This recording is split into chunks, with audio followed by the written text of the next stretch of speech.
Natal Burden is a joyful and friendly Firbolg druid that hails from the city of Hartsville, where she grew up under the watchful eye of her cousin and ruler of the land, Tavis.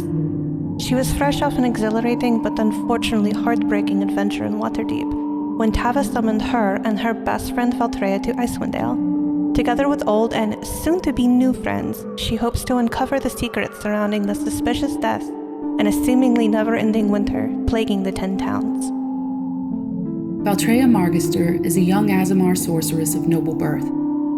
After the tragedy that befell her companions in the sewers of Waterdeep, she and Natel were summoned to Icewind Dale. So with the voice of her angelic guide Seraphina, reminding her that her journey with Natel was not yet over, and that their paths were still intertwined, she shouldered her bag, packed with her warmest furs, and the carefully wrapped chicken and waffle sandwich from Krizik, turned her back on Waterdeep, and headed north. Losing your idols is hard. Losing your friends is harder. 16-year-old Anarissa Varskana lost both. Leaving the warmth of Waterdeep and her anonymity behind, she followed two of her surviving friends north to help the people of Icewind Dale. With her roguish talents, burgeoning magic, and occasional calligraphy, Ani will do everything she can to make sure they all come home safely this time. This is Button of the Frozen Cliff. Button is a large tabaxi and member of the Ragged Nomads Elk tribe. Having been cast out by his chieftain, Button now spends his days in 10 towns, taking odd jobs, and gathering what information he can about a woman named Deirdre. A woman he once rescued, but who is likely responsible for the death of his hunting party. Is Deirdre truly the monster the tribe believes her to be? And if so, why was Button left alive? Mirnix is a directionally challenged Red Dragonborn. What began as a lovely trip to the south to visit family quickly turned into a journey through the cold and desolate world that is Icewind Dale, which isn't quite their cup of tea. Mirnix passes the time offering their services as a barbarian to those in need around 10 towns, often competing for jobs with their rival Button. Their newest job, given by a Firbolg named Tavis, seems to be becoming quite the adventure. Tira is a brewer from the town of Bremen, westernmost of the locales in 10 towns. A recent series of oniric visitations resulted in Tira being gifted with power by a figure called the Raven Queen, to bring down her judgment on those who would attempt to disrupt the balance between the living and the dead. Accompanied by her 2 ravens, Leif and Sigrun, Tira has taken up as an adventurer, hoping to earn a bit of coin to supplement her dwindling income, which is now imperiled by the onset of the Frostmaiden's eternal night. They say a lone Firbolg is a dead Firbolg, but Toro of Exile begs to disagree. A rogue with mysterious powers who's been on his own for decades now. He's worked hard to master his criminal skills and harden his heart. But now, with dark and powerful forces at work in Icewind Dale, he's got to swallow back his pride and work with the team Tavis has put together. Strictly for the greater good, of course.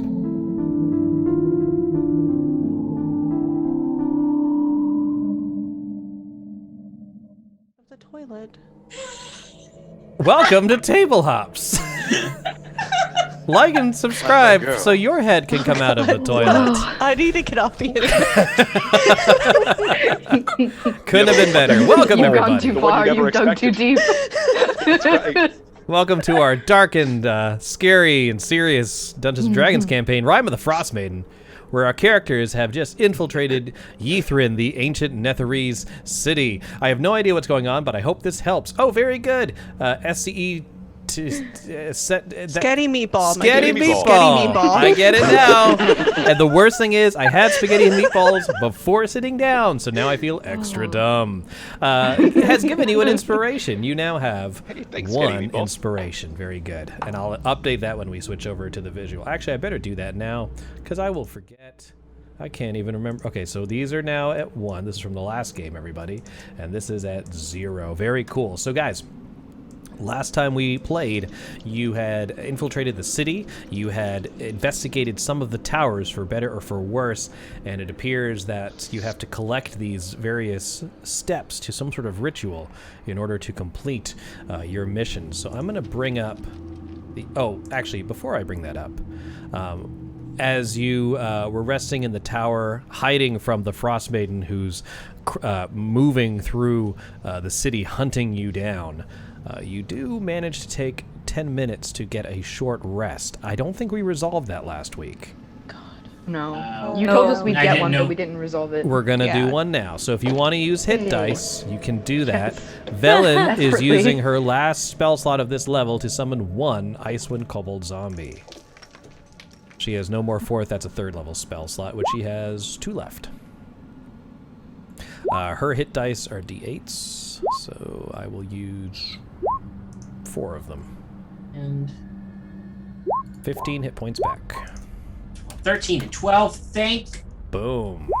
Zeus. Where am I at? Okay. All right, if you guys aren't familiar with Dungeons & Dragons, our characters are just taking a little rest to regain some of their health points as they went through a whole lot of crap last session. And this will hopefully buffer them up a bit. Look at that, You 10. add your con modifier, right? You add your con modifier each time. Oh, I forgot that for Velen. Velen has a con modifier of +3. Damn, she has a 17 con. What? Yeah. Does it still count if you have a -1? Do you have to take Yeah, you that have to away? put that each time, yeah. Oh. I don't think you have to take one away. You don't? Oh, wait, I did that wrong. +12, +12. You have a negative con modifier? How are you getting HP every level? You still get some. not. Just a little bit. A teeny weeny bit. Oh, I got 2 10s in a row. Whoa! Nice. That's really nice for you. If you at home can give us a like and a follow, you too can roll 2 10s in a row. All right, well, while you're calculating and messing with your sheet, let me know when you're done, and I'll scoot us on back to the map. We're going to say that Mirnix is not feeling too great today and is going to be kind of lurking in the background, so to speak, or constantly walking in the wrong direction. Fuck. I did it too. I did it too, Robbie. Great. I'm so sorry. I'm so sorry. I've done that a Me couple and my- times now. Me and my I critical am rolls. sorry. I am sorry. Not everyone can roll a 10 like me. If my teammates are not in good health, that lowers my chances of survival as well. None of our chances are that high right now, Toro. I know. I'll take anything I can get.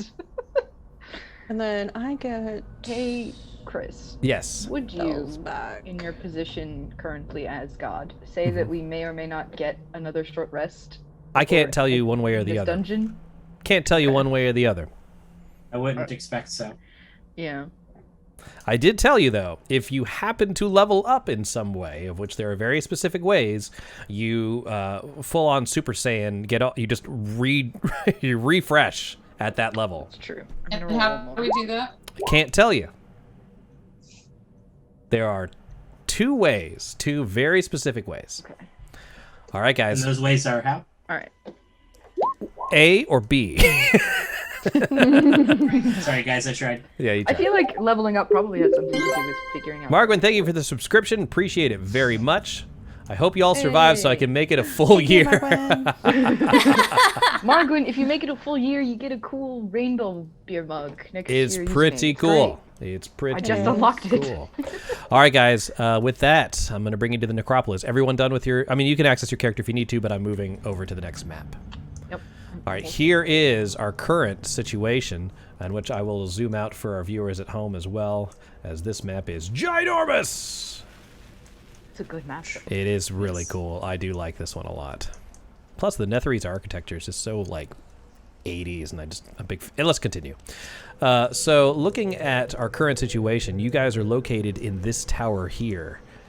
The Frostmaiden has formed over here and is now rampaging through the city. She, of course, cannot see you being in a tower, but you see her kind of moving in this general direction as you've been taking your rest. She moves slow. She's easy to keep a bead on, but she is present. So with that in mind, what would you guys like to do?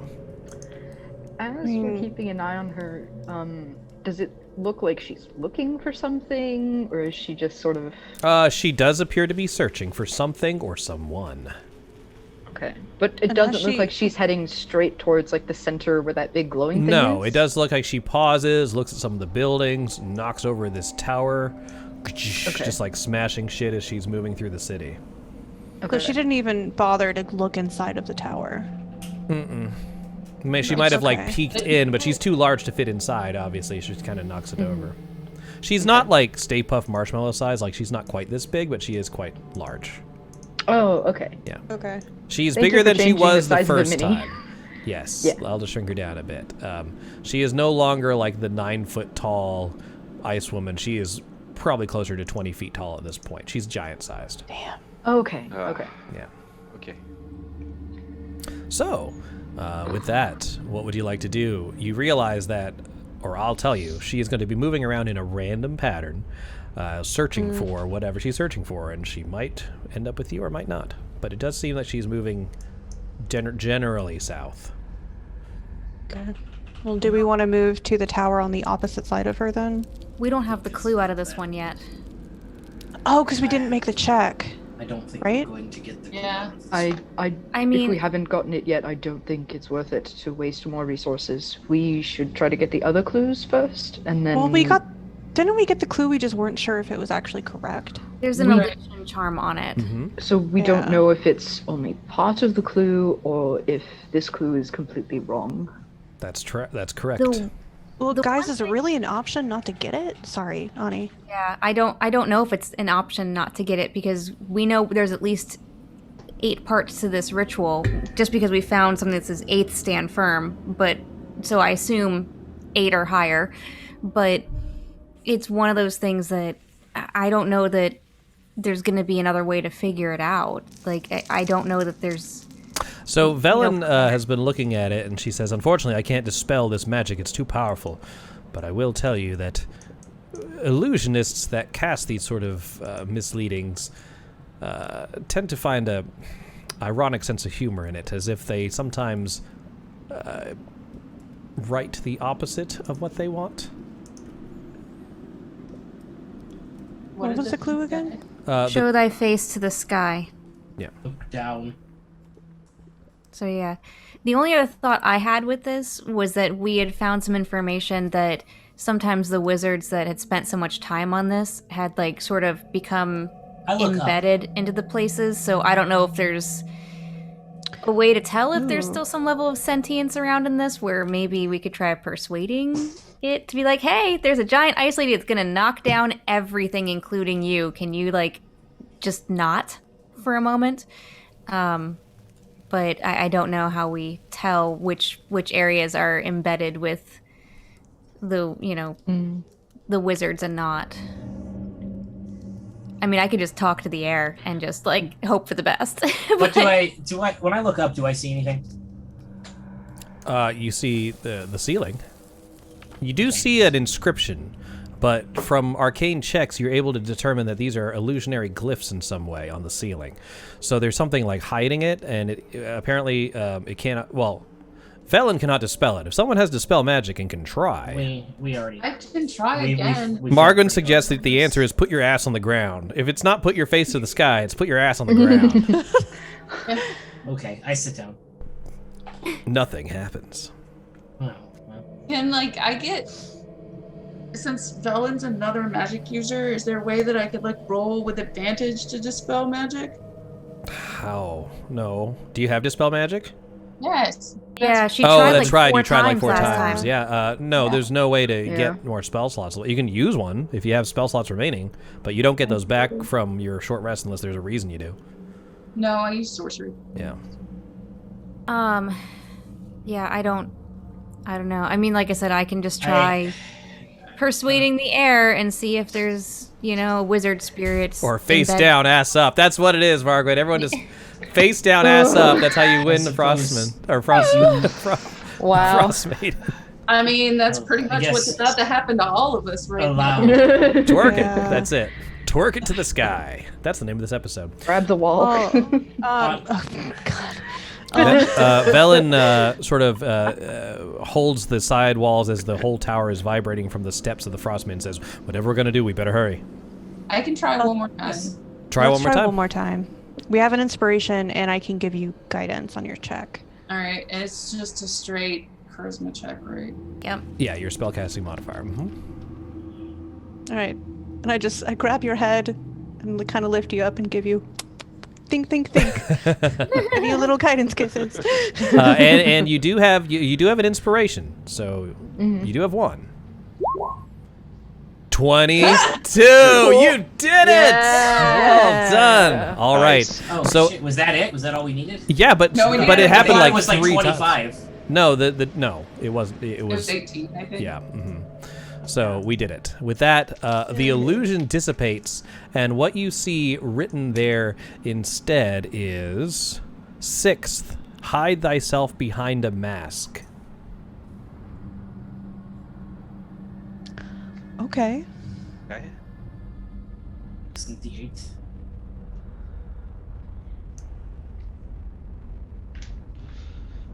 Velen says, "The bitch is moving again."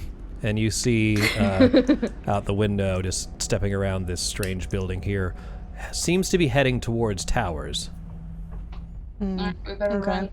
Yeah, let's go to the next one then. All right, well, you do see 2, well, technically from where you're at, you see 3 actual towers. There's the tower that you came on from before. You've already done this one. There's a tower way the hell over here, and there's a tower directly north of you.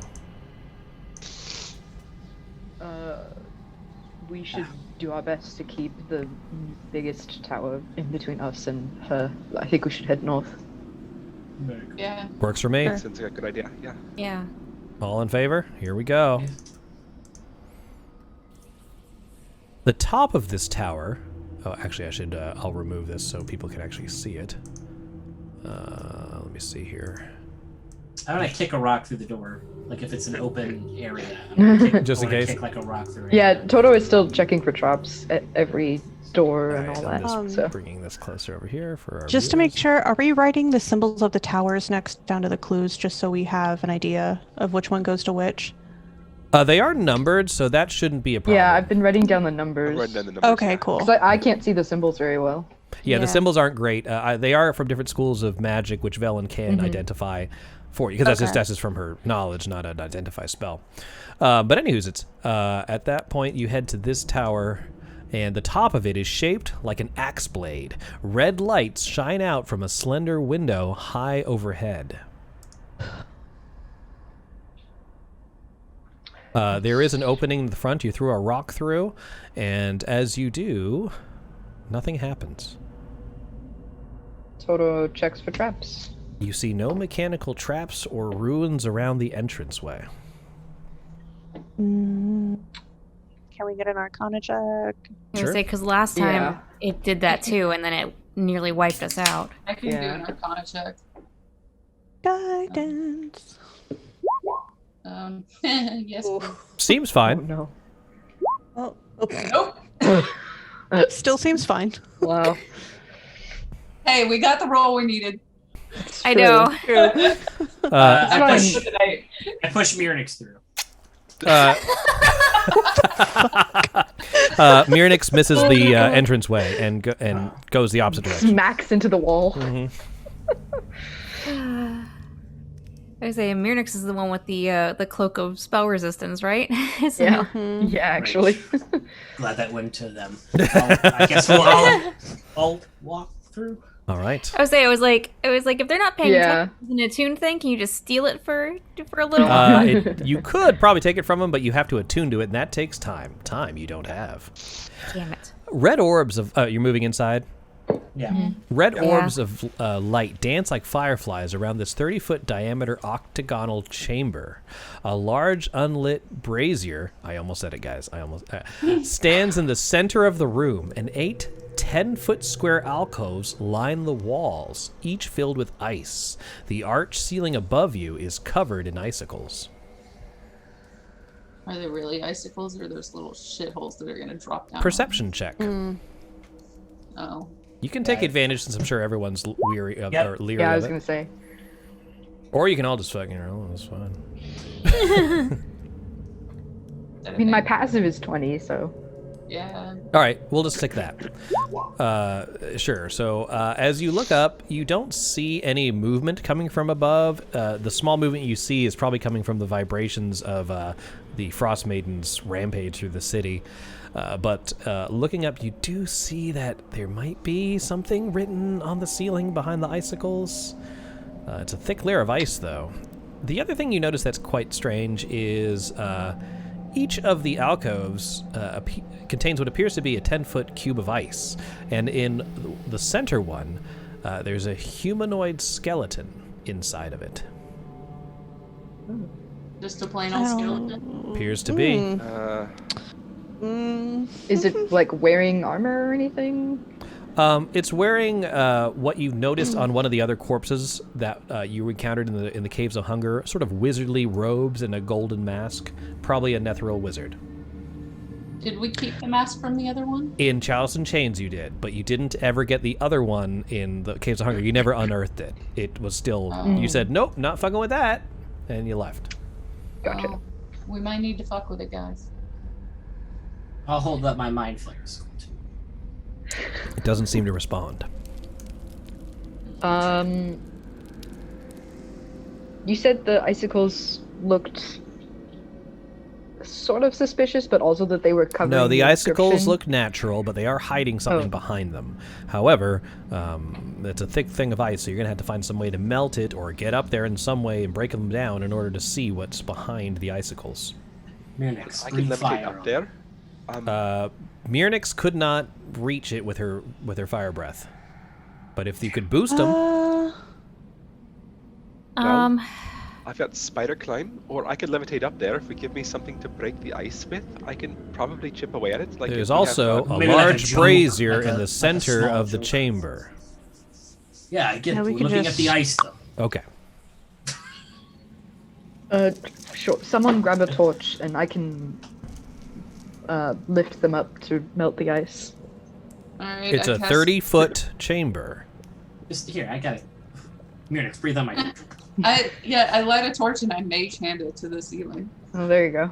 Okay, it slowly begins to drip, blip, blip, one small amount at a time. It's like think holding up a Zippo to an iceberg. I think we have to light the big thing. Or you could find another way. Fire breath I would allow. Can we spider climb? Not on ice. You can't spider climb on ice? I don't believe you can. If you see somewhere that you can, but I don't think you can move on slippery surfaces. Why don't we light the big torch? As you reach out to do it, Velen says, be careful. Yeah, that's not, all that's these not a good idea. towers have been tricked in some ways, and there's no reason to think this would be any different. That seems like... Yeah, no. Plus also there will be a big flame in a tower that someone is looking for us. Velen says this appears to be the Tower of Evocation. Hence the ice and the elements. I can try and blast it down with Scorching Ray. Hold on a second. Velen, everything here is ice.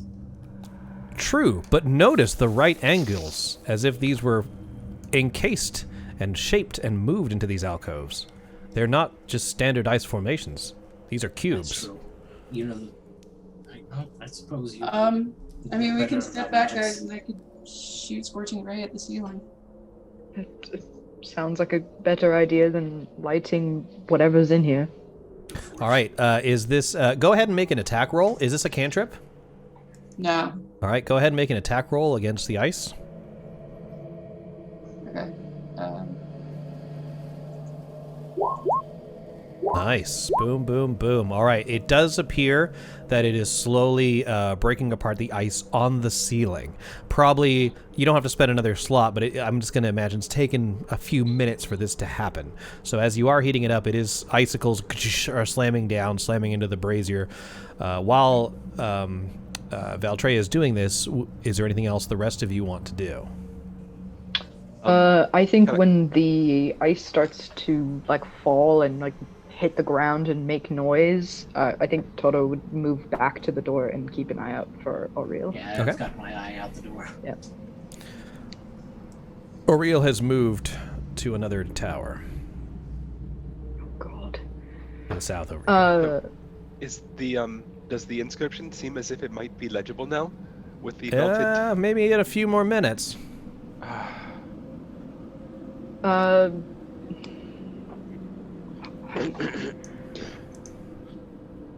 Is there anything else in the room you guys would like to do? If not, I'll... So, paint the picture. Okay. A little, You're in an octagonal... It's hanging from the ceiling. There's a whole sheet of icicles hanging from the ceiling, yes. All right, where is this skeleton thing? It's in the alcove in front of you. There's 8 alcoves all around you in like a stop sign, basically. And each alcove has a 10-foot cube of ice, but only one of them, the one in the very center, away from you, has a skeleton sort of stuck in it. All right, and we're taking down the icicles. Why? Because there's writing on the ceiling. There's writing on the ceiling. And there's no like stairs or anything that lead higher. There's no ladders. Tira? Cast Eldritch Blast at the like melting ice. Would that possibly shatter it and give us a look at the inscription? Because I can levitate up there if we can just free it. You could try. Make an attack roll with Eldritch Blast. You get how many beams? 3. Should be 2, I believe, at this. 2? Okay, times 2. Boom, yeah, boom. 2. All right. One of them does manage to break off a piece of already melting ice, buying you maybe another minute. It looks like a few of the words are forming, and Mirnix is able to decipher the Draconic language and is starting to read out some of the words. You currently have, it says, 5th, quench, and they're still trying to make out the rest of the words. Okay. Do you have any cantrips that produce any sort of flame? Anyone? Let me see what Velen No, has. I mean, I have acid splash, but that might take out the inscription if it gets through the... How high up is it? 30 feet up. 30 feet. Wait, you have prestidigitation. You can make a flame. Yeah, but like I said, it's a harmless shower of sparks, puff of smoke. It doesn't light a candle. Light a candle, a torch, a small campfire. You're just sparking it. You're not creating it. So I mean, I could but like I said, it's a Zippo to an iceberg. It won't really do anything. I have flame blade, but that's about it. The best fire source you have is Mirnix, but you'd have to find a way to get them up there. Can't we just can't Tira levitate them up there? I don't know. Can you? You're muted, Jack. You're muted, Jack. No, I can levitate myself, but not somebody else. Could we? I mean, between Natel and I, we could throw Mirnix up and then. 30 feet? I don't think so. That's a great idea. The fall back down would be hilarious. Probably dead. If you had one of those giant fireman things that you just bounce them up like I just imagine this dragon like breathing fire bouncing up, and it's not going to work. Well, okay, but mechanically, furbolgs carrying furbolgs can lift things, and they count as a large creature while they're doing it. Yeah, but that's in terms of weight. It doesn't make you grow. No, I know, but Toro could hold up Natel, who could hold up Mirnix. We still wouldn't be tall enough. We'd be we'd almost be there. 25 feet? We're both 8 feet tall. Yeah. So And it's Mirnix 16. Let's say Mirnix is 6. Mirnix is about 7. 7. So yeah, that's so over not 20 enough. feet. What's the range on the... Is it like fire a 15 feet for a breath weapon? Let's give it a try, guys. Let's roleplay this, shall we? So who's going to be on top? I'm gonna be at the bottom because I have the best strength. All right, Let's go up one at a time. Let's have Toro go first. With that, I'm not mature enough we for each this. need a check. Toro, you're gonna make a acrobatics check, and Natel is gonna make an athletics check. God, okay. But okay, here we I just go. kind of pat my knee and be like, Oh. oh, fuck. And let's see how bad or how Natel does. I heard that. I will guide myself as well. All right, so you managed to hold a firm base, but clumsily, Toro managed to get on your shoulders before falling forward. You managed to catch him, preventing any falling damage. Valen says, "This is going to take too long. We should just figure out what we're doing and get out of here." As the frost produce any flames, Velen? I can cast hideous laughter. Oh, you're Well, very I useless. appreciate it. If you have more to offer, then we need to hurry, which we already know about. I mean, I can try putting acid splash up there, but I don't know if that'll go through ice. Like, I don't know. Anything close to the edge of the sea. It's a dome, so you'd have to, like... What do you mean, in what way? Nothing. Like, let's say, if I got up there and I could hack at some stuff, but, like, I'd have to, like, hang on and hack. You'd have to hang on. The only thing to hang on to is other icicles, which are quite large, but you don't know whether they'll support your weight. There's a chance you'd fall. And that would be 3d6 damage. Okay, has any more melted away in the time we've been waiting? You have another word. That other word is, or 2 words, the flame. I hate to do this, but I think we have to light the torch. No, that's gonna set the skeleton free. We need the mask. Velen says there may be other masks. But this is taking too long. We don't have any other way of melting the ice fast enough. Why can't we just send Tira up with her levitation and a torch? Do that? Because that will take too long. Well, it doesn't take as long as talking about it. Tira, you can just do it if you like. Yeah, I'm just gonna go ahead and grab it. All right, grabs a torch, goes up to the goes up to the top, manages to melt the ice. Now, I will say, at this angle, Eldritch Blast would be a lot easier to do. Well, yeah, if I can get the ice melted just enough, I can just use one hand and just Eldritch Blast it while I'm there. I mean, all right, cool. Go ahead and is that a cantrip or no? Yeah, it is. All right, cool. Then that one will. Yeah. You have another blast. Come on. 19 will do it. All right, cool. With that, you manage to break off enough just to see the remaining few words. So the entire inscription is: 5th, quench the flame in thy palm with ice. Okay. With that, Velen says, great. Now we should probably go. It's moving to the next tower. Yeah, that sounds like a very good idea. I don't know where we'd be without you, Velen. All right, so at that point... What's the next tower? Well, you have choices here. This does not appear to be a tower like the other ones. This is more of an obelisk. The next Washington Monument, clearly. The next tower is what the Ice Maiden knocked over. This pile of rubble over here, but it looks like some of it's still standing. Let's go to that one. Yeah. Yeah, that's probably a good idea. Keep the tower between us and them. All right. Mm-hmm. That works. You manage to run across the other side. You do notice that Ariel seems to be peering inside the towers, looking for something or someone, and is moving systematically through them. Luckily, because you're much smaller than she is, she hasn't noticed you yet. All right. And she's already knocked this one over. Mm-hmm. That was an oopsie daisy. Sorry. Doesn't know her own strength. She's like, my bad. Just keeps walking. All right. Also, this does put us closer as well to the grove that we saw, which we might be able to get some nether oak for a wand. Mm-hmm. Well, the remains of the toppled tower lie scattered around you. Its fractured base, protruding from the ground like a broken tooth, is teeming with crawling gray hands. What? Yeah, let me show you. So all around the base of the wreckage of this tower, you see hundreds of these.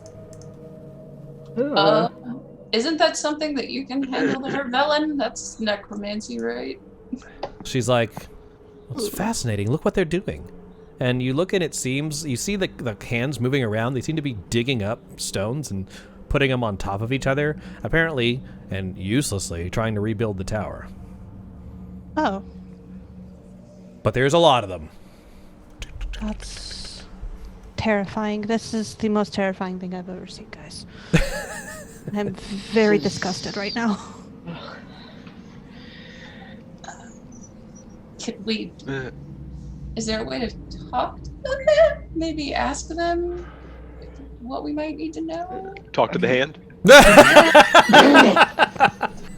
I can, I think at some point you probably would just look over a button and he's got one in his mouth. Button, you don't know where that's been. Well, I brought it for you. I didn't think that you could hunt it. Maybe you'd like this. No. So that's near the base of the tower. The top of the tower, like the whole thing has fallen over. So could we just walk to the top of the tower? Or is there an entryway? Yeah, why don't you go ahead and roll a investigation check. Okay. Guidance. Oh, Total will help. Da-da-da-da. Never mind. Nope. Total won't Look help. at you. Holy shit! Anarissa, digging through the rubble, you do see a hand, which doesn't surprise you, except for it's not moving. Following it, it is attached to an arm, which is then attached to the remainder of a corpse, dressed in ancient robes with a mask that has been broken in the middle of it. It's in two pieces. But it does look like the same Nethril mask you saw on the other side. Great. Can I use mending to fix that mask? Yes, you can. Well done. With mending, you managed to reconstruct the mask. You now have one Netherese mask. Yay. All right. Let's see. So you look down at this corpse, and something catches your eye out of the corner of your vision, and as you look around, you see a sort of semi-translucent figure wearing the same robes of the corpse in front of you, and its mask, and it's just staring at you blankly. I can try talking to it. Sure. What would you like to say? Yeah. And I would be like, we're trying to stop the giant lady who knocked over your tower. Can you help us? Everyone, you see Anarissa speaking to a semi-translucent sorceress-looking creature. Well, Making friends? maybe I can help with this? I mean, you're welcome to. I don't know that she answered, she responded, or anything changed when I tried talking to her. She doesn't speak back, or this creature doesn't speak back, kind of tilts its head slowly to the side and just hangs its head as if in surrender, just seeing the wreckage all around the tower. Your tower may have been knocked over, but we can still try to get vengeance for you by defeating the goddess who destroyed it. Can you help us? With that, she points towards Auriel's form in the distance, questioningly. Yeah, that one. Yes. We're trying to stop her. Right. She looks over at her body. Again, you can't make out expressions because this mask is just a blank slate. But she's looking down at her body and doesn't respond verbally. Would you like us to move your body, or?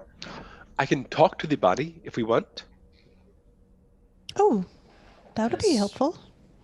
Yeah, I mean, is the body accessible enough, or do we need to move part of the tower? I'm between. No, it's just in the rubble.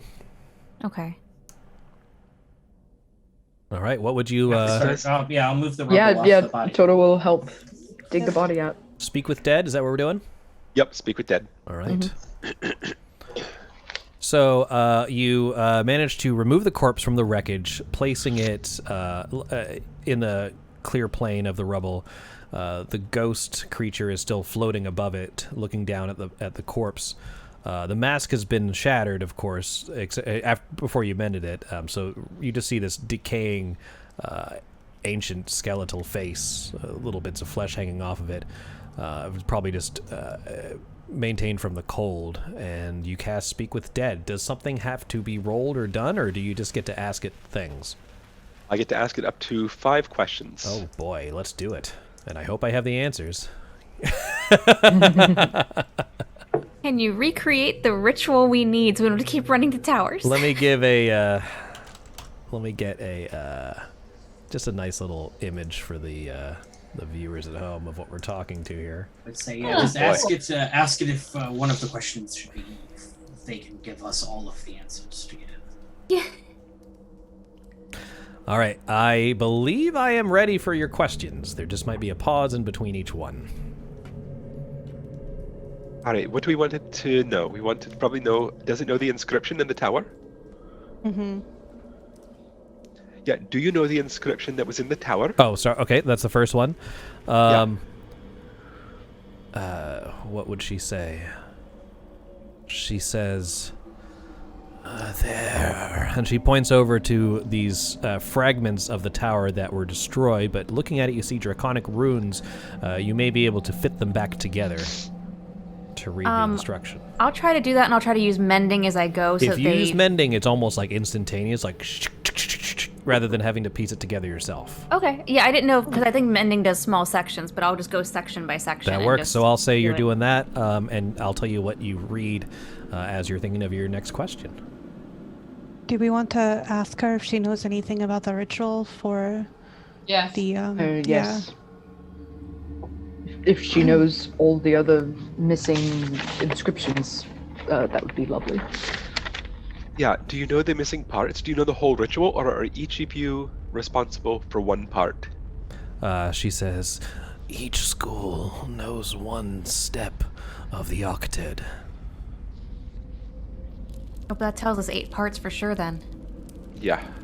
Okay. So there are only 7 magics? 8. There's 8 schools. 8. Yeah. That's 2. Do we know if this is the first time Auril has been down here? Probably. You don't know. Bad question to ask. We don't know. I don't know that it's... Not really probably relevant. That's true. She says, maybe hurry, so tired. Maybe... Should we ask... obviously she doesn't know the other parts of the ritual, but would she know about any of the dangers, the traps in each tower? Okay, so yeah, do you know of any of the traps in the other towers? Anything we might face if we come up across it? Let's see. She does... Okay, so she tells you that she does not know the layouts of the other towers or what dangers may be within. However, you will learn a rando piece of lore. So that is one rando piece of lore that we will learn in a minute. Okay. So for anything I can't answer, I will give you a rando lore. Cool? Okay. Yeah. Okay. So at least you get something. Right.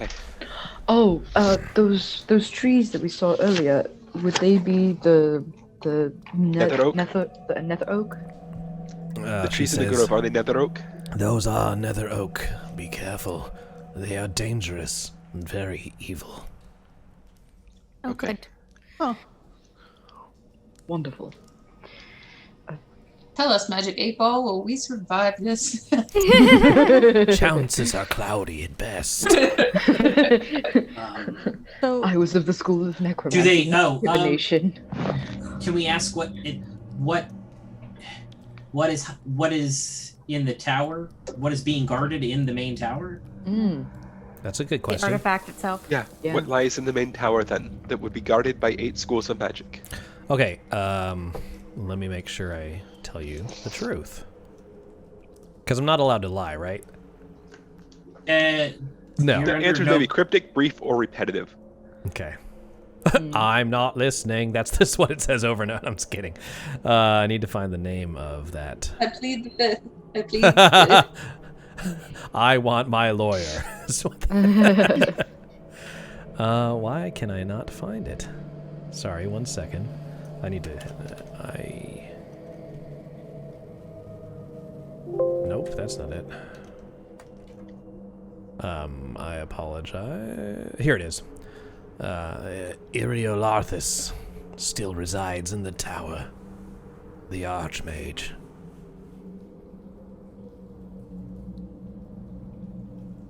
Do you think she might know what the Frostmaiden is looking for? Or do you think she's trying to... I think that might have been 5 questions. That was 4, I believe. Okay. Yeah, we have one more. We asked... You have one more. How the Archmage could bring an end to the winter, maybe? Or the end to the endless night? Yeah, why does Auriel fear Iriolarthus? Can they end the endless night? Well, now the corpse is in a talkative mood because I wanted to tell you the whole thing. So the corpse says, well, actually... I mean, I figured the corpse is probably pretty angry that, she got... With her last breath, she says, I've never seen that being before. Pointing to Oriel, she says, if it fears a change in the weather, as you say, then perhaps it's after the Mythalar located under the tower. But the Mythalar is attuned to the Archmage. He's the Mythal Commander? He is the Mythal Commander. I'm signing off now. And the corpse just dies. The corpse says, please, bury me with my wand. Oh, wait, no, the wand was destroyed. Wrong mage. Well, what now? I ain't got no wand. Okay. Sorry, there was something that she wanted to... Yes. That's it. Allow my servants to bury me, is what she says. The hands? Yeah. We're helping hands. That's quite a Going way to down, go around. She said down. Very well. All right. I'm trying really hard to think of a fingering joke, but I I think you just did.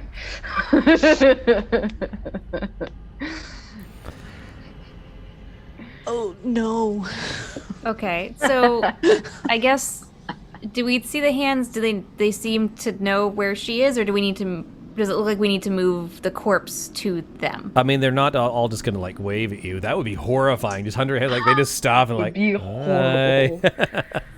Or if they're small, I can use Mage Hand and one by one pick them up gingerly and. I'll just go take her body and Yeah. just take her body. Oriel and go has lay made it it to the next tower. Okay, yeah. I will place what her does the body inscription gently in the pile of hands. All right, so the pile of hands overtake the corpse and begin to pull it deep into the earth, just sort of digging as they pull it down, as you see this corpse just being laid to rest in the earth. All of a sudden, though, you notice one of the hands reach around the corpse's neck, taking something something off of it, and then holding it up for you, and it appears to be a necklace of some sort. As if in reward for burying their master. I'll take it. Yeah. All right. What is it? Do you have Identify? I do. All right. Oh, yeah, Ani does. Would you like to cast it? Yep, and I'm gonna do it just as a straight spell slot because I'm not wasting time. That works. Well done. With that, you have received a necklace of fireballs. It has 6 charges remaining. 6 orbs. Hell yeah. Well done. Boom. Yeah. Do all of them at once. What did the inscription say on the tower? Very good. At that moment, after the body's been laid to rest, you receive the following inscription.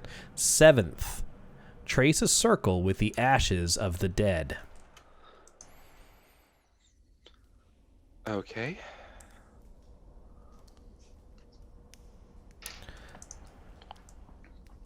I believe you have now 1, 5, 6, 7, 8. We still need to go to the tower. I guess. Right. Yeah. Oh, you also said that we would get one piece of Oh, random yeah, lore. you sure do. Yeah. Thank you for the reminder. Can I get Jack to roll a... Where's the table? Where's the table? Here it is. A D20, please. Who's taking the necklace? I was going to suggest... sorry, Natel said they grabbed it, but you can give it to whoever. I was going to suggest Valtreya, just because I don't know how close she is to running out of spell slots either. Yeah, no, Might fair come enough. in handy. Seems fair. I just want to make sure we know where it is. I posted it in the Facebook chat if you would like to read... Or not the Facebook, sorry, the Roll20 chat. Jack, if you want to read that out to our listeners at home, because it's probably too small for them to read. Ythryn was governed by a group of 8 arcanists known as the Wizards of the Even Star. Their names and faces are immortalized in the city's museum. Or they were. very much One of past them tense was here. Sathu Morriselli, if you remember, the ancient mage. All right, so we've got yellow, and we've got, I think, long dick over here. Can you click on long dick? I didn't see it. Yeah, let me get to. Is that this one? No, I got it. This was no, long it's dick. this one here, and this one here. We haven't been to. And then We've And been then to this one. This one. Yeah, we need that one too. We've been to this dick. I'm talking Yeah. about the skinny dick. Oh, I see. The one that leans slightly to the left. Yes. Well, to be fair, they all let's continue. So, They're each unique. They don't all lean. We also need to go to the forest. Who told you that? That's true. We do need to go to the forest. Oh, we do? Yeah, to get the nether oak. Oh, right.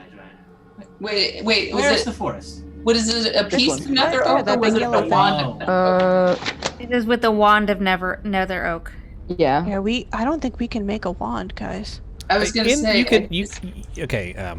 You just need Velen will say for these kind of rituals, just any kind of stick will be good as long as the wood is correct.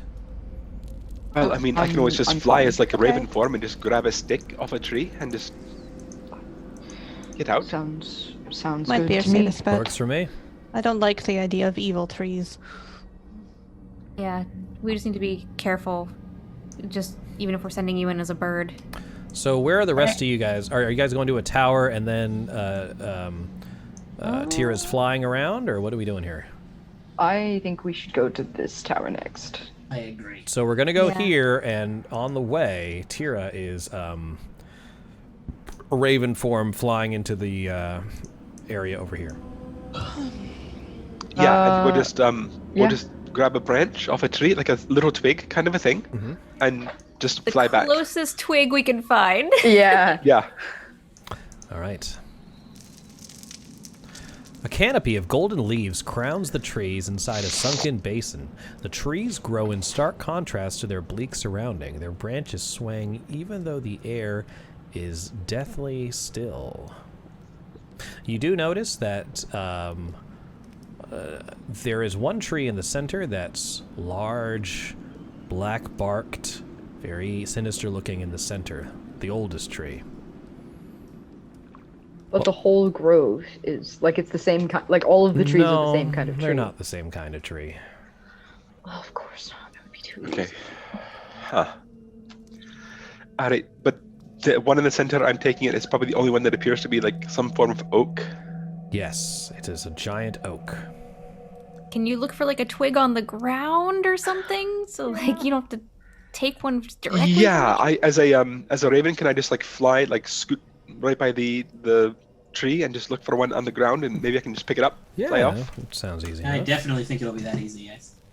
It's worth a shot. I definitely think it'll be But I would rather try to do that first. Maybe Chris will be kinder than Chris. I hope so, because he's by himself right now in bird form. All right. So, are you okay? Yes. Are you trying to be stealthy about this, quick about this? What's your plan? I Dive bomb, I zoop? think as much as possible. Yep. All Get right. in, pick the thing off of the ground, and just fly off again. Let's roll an acrobatics, followed by investigation, followed by other acrobatics. Oh, okay. One to get in, one to find the shit, one to get out. And I think we still have one inspiration You too. do. We do. Alright, acrobatics. Let's see here if I can get. Shit, why is this not pulling up? Sorry. You're good. 8. All right. Would you like to use the inspiration, or would you like me to continue? I'm okay with you using the inspiration. Yeah, let's go ahead and use it, I guess. All right. Because I don't think. Trying to think if the raven actually has a better. Well, yeah, I probably should be using the raven's dexterity rather than mine. I Use guess. the Raven's dexterity now and roll this one with advantage. Okay.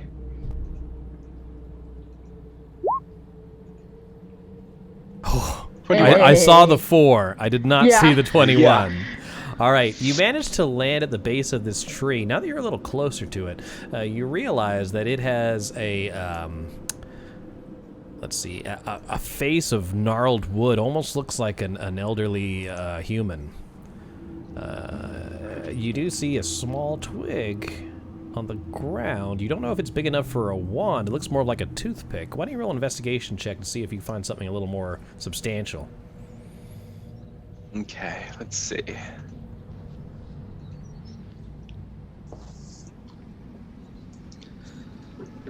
Investigation, probably.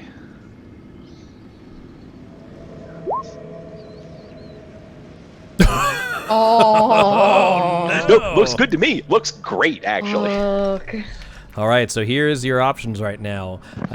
As you touch this tiny little, it's literally like 2 inches long little piece of wood, you're not sure if it'll be, it's not even remotely the size of a wand.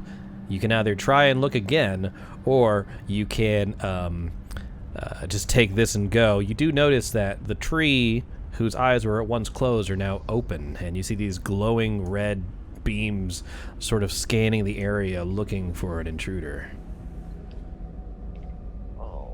I guess we'll fly. I mean, we have what we have. If we need to fly back, we can come from another direction. Maybe we can come from behind the tree. I have an idea. But you can't communicate this with Tira because Tira's, unless there's a way for you to. No. I'm talking to Toro, Yeah. Hang on, let me check. How close do you have to be? I figured you're at the tower, so I don't feel like you're anywhere like really near this. Well, anyway, we got to do this quick, so go ahead, and here's how we're rolling it. It's gotta be within 30 feet. Yeah, you're not within 30 feet. Tira, you're going to roll another acrobatics check. This time, just normal. You can use your Raven stats. The DC is 15. You're going to get away, but if you roll less than a 15, I get an opportunity attack against you. All right, another acrobatics check. Mm-hmm. DC 15. Could we try stealth in order to avoid the detection? Yes. 30. Same result. 15 or higher. If you fail, I will get an opportunity attack. Okay, normal or advantage? This is normal. Back. Normal. Okay. All right, come on. 7. Well. All right, with that, you freeze, hoping that the tree will not sense you if you don't move. Can't see if you don't move. But with that, it raises a large trunk. Smash. Here it comes. Slam attack. 17 for 14 bludgeoning. Okay. Could have been worse. Yeah. You do get away. Okay. With toothpick in hand. Gotcha. Okay. All right, so you bring it back and present it to the party. Velen says, well, when I said it doesn't really matter, the size is not exactly what I had in mind. Hopefully it'll be good enough. I'm quite familiar with that conversation. We could send in one of the creatures from the bag of tricks and see if they can get something. I think they're wild animals. I don't know how much they are friendly to you. Yeah, but they're still dumb animals. I mean, Can one of the furbolgs talk to the animals and maybe... You can use a bonus action to command how the creature moves and what action it takes on its next turn, or give it general orders. Okay, we can role play that if you like.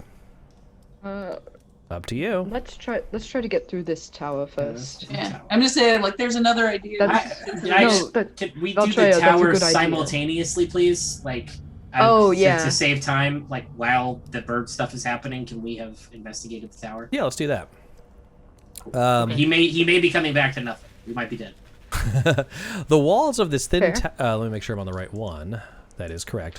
The walls of this thin tower are etched with intricate designs of hands and eyes. Silver light flickers from a high window, above which a large carved eye animates and blinks. Part of the tower's roof is missing. Is this the divination?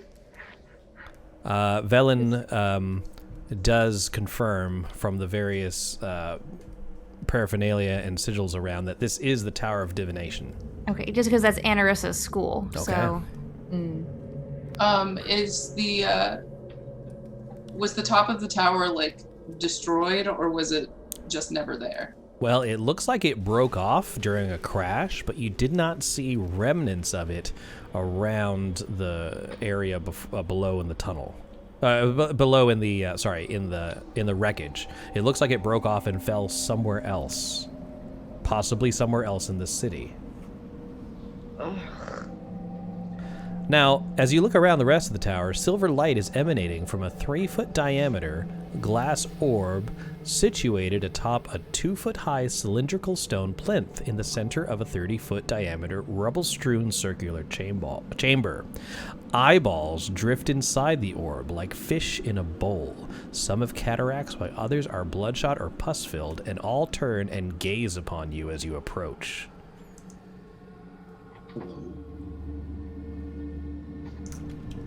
Well, that's not ominous. Is there a picture for this? Unfortunately, no.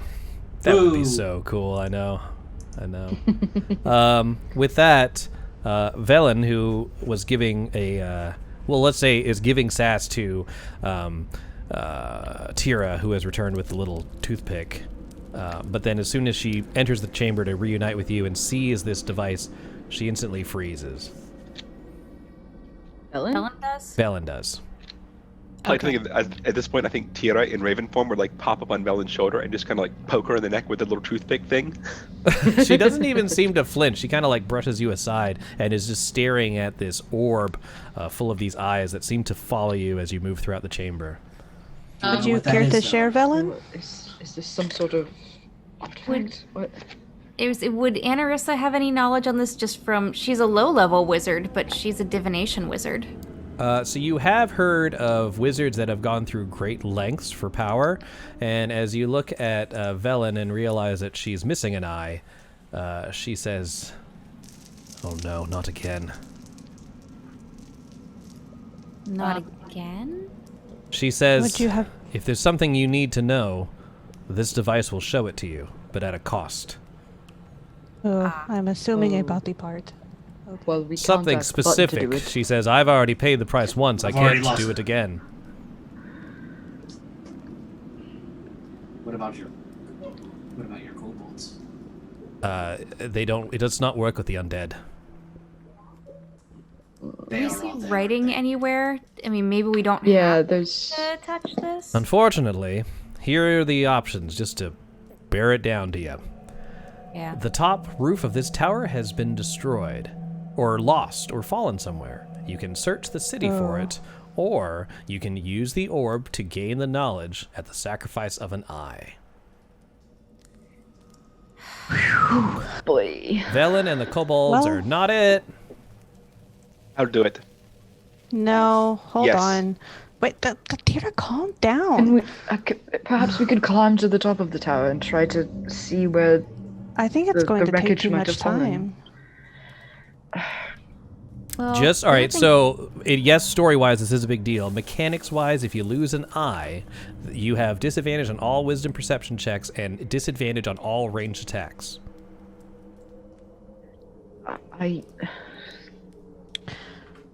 Okay, I don't think we should have this disadvantage while Aurel is down here. Well, that's too much. Or if we don't banish the endless night, we all die anyway, and it doesn't really matter. Wild shaping, because that's not your true form, and you can get beat up till that creature is dead, and then you pop back. Could you technically lose an eye as a wild shape, and then go back? I don't know. Honey, I've never tried to pluck my eye out while I was a crag cat before. I'm not really sure. Well, no, I was just thinking that any of your other injuries that happened as... They do regenerate. No, I'm going to say for this type of sacrifice, if you wild shape, your wild shape form would also be missing said eye. Okay, so that's not... But only that wild shape form? Mm-hmm.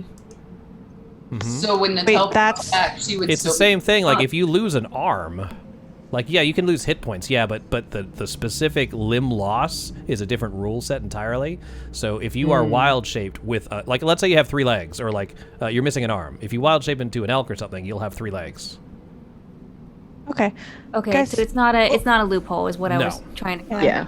I mean, hold on. I kind of look at Val and I look at Ani. I'm like, guys, quite honestly, like I point to the scarred side of my face. I've lost a lot of eyesight in this eye anyway. I'm okay with giving it up. but you shouldn't. And I also don't use ranged attacks. Up to you. That's a fair point, actually. Not having an eye is not that big of a deal. Yes. I mean, between all of you guys, I think you have some number of eyes. What if we take Auriel has Mirnix's moved to other the eyes? next I mean, tower. they don't. Okay. Mirnix, if you don't mind losing your second eye, say something. Well, then I can't Oh see my shit. God. Can't see shit, Captain. All right. No, it's so, guys. I'll do it. Seriously, I can barely see out of it anyway. I'm okay with it.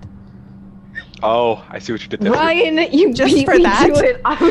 Just for that, Valtreya, I'm gonna make you pluck it out yourself. That's cruel. At first, Velen and the Kobold are doing a whole bunch of like Ninja Turtles, like, he's right, she's right, kind of back and forth. But then, as the rumbling of Auriel gets closer, she's like, "There's no need to pluck it out yourself. The orb will do it for you. But if we're doing this, we should do it now." Oh fuck! Really? It's very efficient. Okay. It'll show you anything. Can you just ask it for the entire ritual? You basically say, "Ask and we shall find." Oh. So that being said, it's a spy cam, guys. If you can decide to say something else if you like, but then you will have to hunt down the ceiling tile. I'd rather just get the inscription. That's fine. Get it. Okay. It won't show you like the answer, but you can you can ask for, like, you have to look at a certain thing. It's a scrying orb, basically. Okay, that's different. Then. Yes. It seemed like she made it sound like it was all knowing. No, it's not an omniscient orb. I hold Michelle's hand as she walks up there. Okay. And I look back and I wink at Toro with the eye I'm about to lose, and then look at the I look at the orb and ask. Ani is gonna walk up there with her, even though it's probably gonna put her out of 30 feet with Velen, and like there's gonna be some part of her brain that tells her that there's a problem with that, but she's gonna resist it and stay with Natel. That's more important than whatever luck she thinks Velen brings. So you step up to the basically giant fishbowl full of eyeballs. And as you move over to the orb, you place your hands on the rim of it and look down. You notice that all the eyes that are swimming inside have floated to the top and sort of bobbing, and they're all looking at you. And there's this long period of silence as they kind of move back and forth as if expecting something. And then suddenly this mechanical arm shoots out of the pool, grabs your head. You see these claws heading directly towards your eyes, pulls one out directly from the socket, instantly slicing the line behind it, bringing the eyeball to rest inside. You need to make a DC 20 Constitution saving throw. Okay. Oh, great. I have a -1 Constitution. I'm gonna guide myself. I think Toro like probably was standing like just behind Natel, like in support of this horrible thing that she was doing. But the second that the hand like pulled her eye out of the socket, he like turned away, and you can see him like trying not to vomit. Is there a save? Sorry, did you say save throw or check? Saving throw. Okay. is there anything that Valtreya and I can do right beside her? I mean, this is all... Oh, okay, that's Yeah, not going to failed. do it. All right, so with that, you are going to take just the searing, piercing damage of having your eye plucked out. It was surgical and exceptionally quick, so it's not a ton of damage. It is only 9. Take 9 piercing damage, but then I need you, as your mind crumples, to roll a D100. Okay. Horrible. Look, I've lost an eye to one of these things before. I was gonna say, it didn't take so much effort this year. Velen's like, oh, I'm surprised it still works. 29. All right. You become incapacitated, and you spend the duration of which I know screaming, laughing, or weeping. What would you like to do? Laughing? I feel like that'd be right. more true to Natel's personality. All right. So, Natel is one of those people who laughs when she goes into shock. after this awkward silence and then this hideous scream pulls out of Natel's throat as the eyeball is plucked forth, and then she falls back sort of stunned, at first completely unresponsive to Valtreya and Arissa, but after a while, a small giggle escapes her lips, which grows into just this cacophonous, hideous laughter that echoes through the entire chamber, and you can't seem to calm her down. I think like as soon as her laughs start getting like too loud, Toro would like wrap his arms around her and like it's like an awkward, like, you know how when you're a kid and you accidentally hurt your sibling and they start crying really loud, and you're like, oh wait, I'm sorry. That's very on point. It's like, it's that sort of like frantic, like, please calm down so that we don't die. Please calm down so we don't die. Could lesser restoration restore her sanity? Not lesser. Regeneration, wish. Oh my god, wish? Yeah. Wish? Wish could do it. Drop a wish on stopping laughter? No, not laughter. Sorry, I thought you meant the eyeball. Oh no! Oh no! about my eye. I said like restore her Yeah, sanity. because we just had a wish Does spell lesser lying restoration around. restore madness? I know greater does. I think. I don't think so. I think Mine it did only does like poison. poisoning. And, Okay, then it will like, not. Small stuff like that. You'll just have to wait I till it have- runs its course. I have greater res. But that's not Velen says she looks out the remainder of the window at the top and sees that Auriel has crested around the large spire. As she turns around and starts to say something, I say, Velen, I understand. I get it. We should hurry. Jesus. You are the... Why don't you go to the next one and figure it out and meet us? If somebody's paralyzed, that means they can't speak, right? Incapacitated. Okay. I cast hold person. Yeah, that'll do it. You have to make the save. You might just resist it. Oh, wait, Natel has to make a save against it? Mm-hmm. Yeah. Oh, Natel's You have gonna roll a important? 4. Okay, cool. Hey. All right, with that, all of a sudden the silence stops. You see Auriel is heading towards what appear to be the exterior towers where you are. You don't know whether it was Natel's laughter that brought her on this journey, on this side, or if it's this process of elimination. But she is slowly heading in your direction. Did you get the? Oh no! I have to tell you what it said because you did have a vision. Yeah. Sorry, I knew there was a reason you were doing all this. Well, can we even get it? Because it would be given to Natel, right? I'll And send then- it to Natel in a whisper, and when Natel comes to her senses, she can tell you that. Sound good? Yeah. All right. Let me. Can we like growl? Can we grab Natel and then head Yeah, I to was the gonna next say, tower? Sure. Toto would just like pick up Natel and like firemen's carry her out. All right. That works. I'll Let me- try, but she's like 2 feet taller than me, so it's Yeah. very awkward. Here, you just. Her feet would like drag on the ground. I'm very strong for things my size, but you are. Just out of curiosity, is my eye socket like cauterized or is it just like bleeding? Oh, it's bleeding. I would've- okay. I would have hit that with like a cure wounds or something. I would have stopped Thank that. you. All right, that Okay. works. Go ahead. You can do the full heal and get the hit points back. You did take some damage.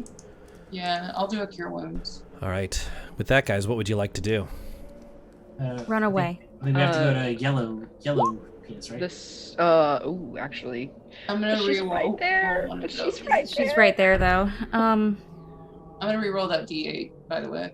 So, I mean, can we? I guess if the best thing that we would be able to do then is run around the entire city to the last one over here.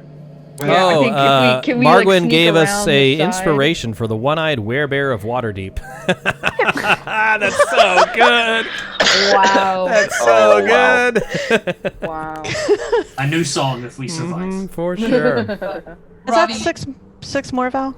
you got 10 points back. That replaced the 1. Okay, so 1, 2, 3, 4. You got 10.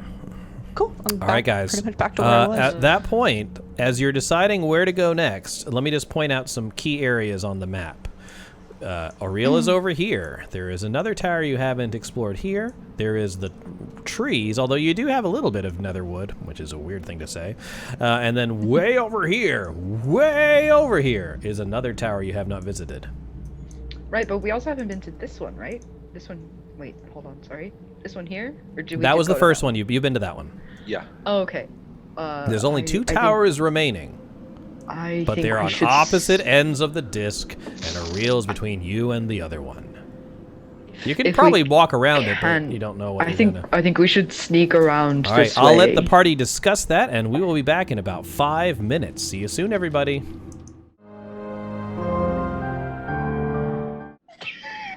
And we're back! And that's how you use a bag of tricks.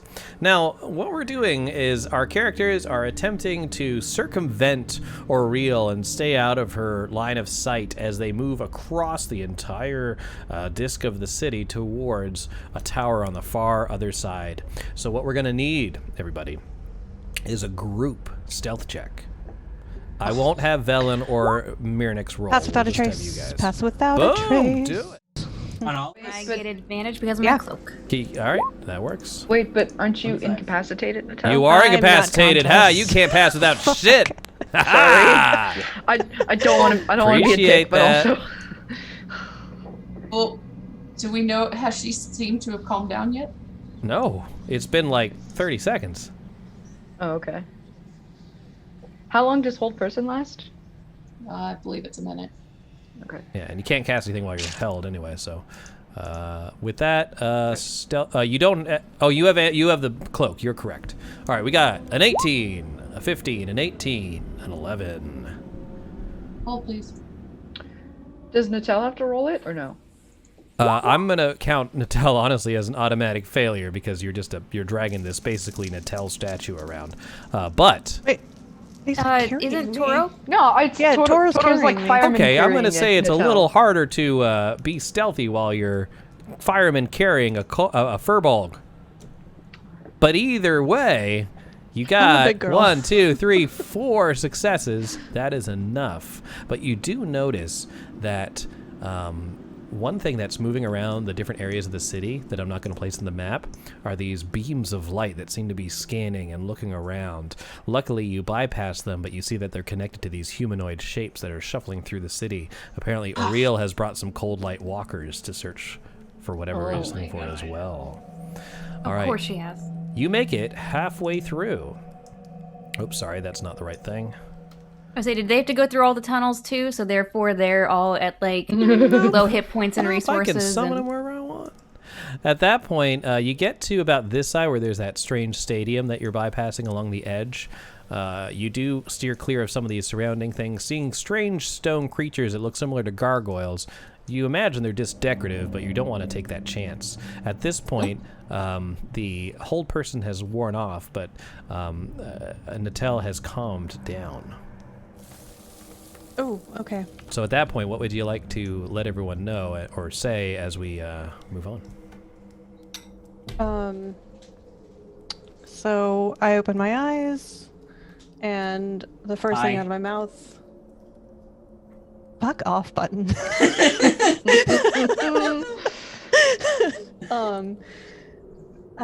The horrifying bowl of eyes told me that the clue was third, a burnt palm loosens the tongue. Shed a secret about yourself for all to hear. And also, Button, do you have another eye patch I can use? Actually, I take my eye patch off. I see underneath it, there's like all these like claw marks over my eye, and I just hand you the one that's on my head. Oh, thank you. It smells a little strange, but that will work. I'm pretty used to it. It's well grown over, so. Mirnix shifts the eye patch to the other eye. Wait, okay, Natel, No, this is very important to me, Natel. Which eye did you sacrifice? I think it's my right eye. I think it's because your. I think all my damage is on my right side. I think you're correct. Button, which eye do you not have? I don't have the left. Okay. But it's I was wondering if we would have 3 people in the same party who do not have a left eye. Oh, Mirnix has both of their eyes. They just move the eye patch from side. Very Captain Ron-esque. But I think it's funny that they didn't offer the eye patch. They still need it for some reason. Yeah. But yes. It's important to them. So at this point, you will need another group stealth check to get to the tower. However, now Natel can cast Pass Without a Trace if they want to. will do that. Cool. Group stealth check, plus 10. Yes, you still have advantage. While we're calculating this, guys, I am drinking the All I Can See is Carrion by Adroit Theory. Not because you're all going to die today. Yeah, But no, this is not my- in the least. Yeah, this is one of my favorite can arts. Just so sweet. It's full of hands, much like the tower that you just visited. So, yeah, on point. I have a 21. I got a total of 35. Nice. I got a 23. Tira got a critical failure. I think at this point, like, one of Tira's ravens, probably Leif, is imitating Natel's laughter. Okay. And I then like on her shoulder that. going, Do I have any idea what it's from? Like, do I remember, like, going You would crazy? have no knowledge or no recollection of this. Oh. I just asked Tira, where did he learn that one? That's new. Yeah, it is. Actually, it's very new. So I think even with Tira's failure, we still pass, right? Yeah, you do. So I'll say, like, all the Cold Light Walkers immediately look towards the sound, shining on the bird, and then the bird caws and moves away. You are not seen as you move towards the last tower. Hey. But the Cold Light Walkers will probably relay information that they found something alive in Ythryn. So let's get through this quick. Well, there's plenty of other stuff that's been alive or undead in Ythryn because it's attacked us. So I love the rushing. It's like I set the timer. You guys better hurry up. Yeah. All right. Let's do it. Ice has engulfed the lower floors of this crumbling tower. Pink lights pour out of the highest window, a single point of illumination in a dark and out-of-the-way region of the city. Let me bring that over here. Gary Gygax, god damn it. Yeah. God damn it. Gary Gygax. All right. Oh, I hate it. All right, so we've done necromancy, illusion, divination, Evocation. Have we done transmutation yet? I don't think so. This might be that then. I don't know. Hold on, let me just double check that. I would say I don't know what the first couple were. Velen says, we've already been to the Tower of Transmutation. That was the one with the... okay, so this was the one where there was the impression of humanoid forms pressing out from within, and there was... that's where that was where you got the 8th clue from. That was the very first one. Okay. Mm-hmm. Okay. But no, I thought that was illusion. No. No, the illusion was number 6. Oh, pretending to be 8. Correct. And now you are at, she says, you've arrived at the Tower of Enchantment. Oh. So we've got enchantment and conjuration? Yeah, they're two different things. Oh, what do you have left? Yeah. Left is conjuration and enchantment. The only one you have not been to is conjuration. You are correct. Okay. Okay. Check for traps on the door, I guess. All right. What does is there... I'm assuming there's a door at the bottom of the tower. There is an opening, and it is open. There is no door. You don't see any mechanical traps, but you do see Draconic written all over the walls. You can't quite make it out unless you enter the tower, but it does not appear to be engraved like some of the inscriptions previously. This looks like it was scrawled on with some sort of writing utensil, or just... And Mernick been there to look at it? All right, we can do that.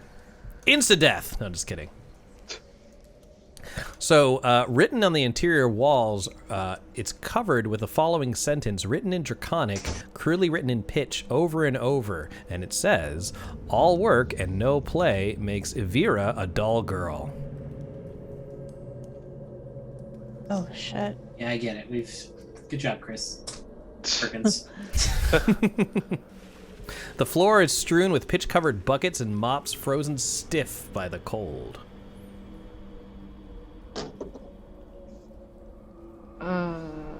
Is there anything else? like in the room or on the walls? This is just on the front entranceway. You can go deeper into the tower if you'd like. Did you say it was ice covered? Like the entire first floor? Not completely. The pitch-covered buckets and mops are frozen stiff by the cold. Okay. Are there any like footprints or anything in the pitch? You don't see anything. Okay. Yeah, I guess Toto would wander further into the tower. All right. As you enter into the main lower chamber of the tower, the inscription has, or not inscription, sorry, this writing has changed. The phrase now says, "I am Avira. Avira is my name," and these words are written in wine stains, and the floor is littered with empty wine bottles. Does this name mean anything to you, Velen?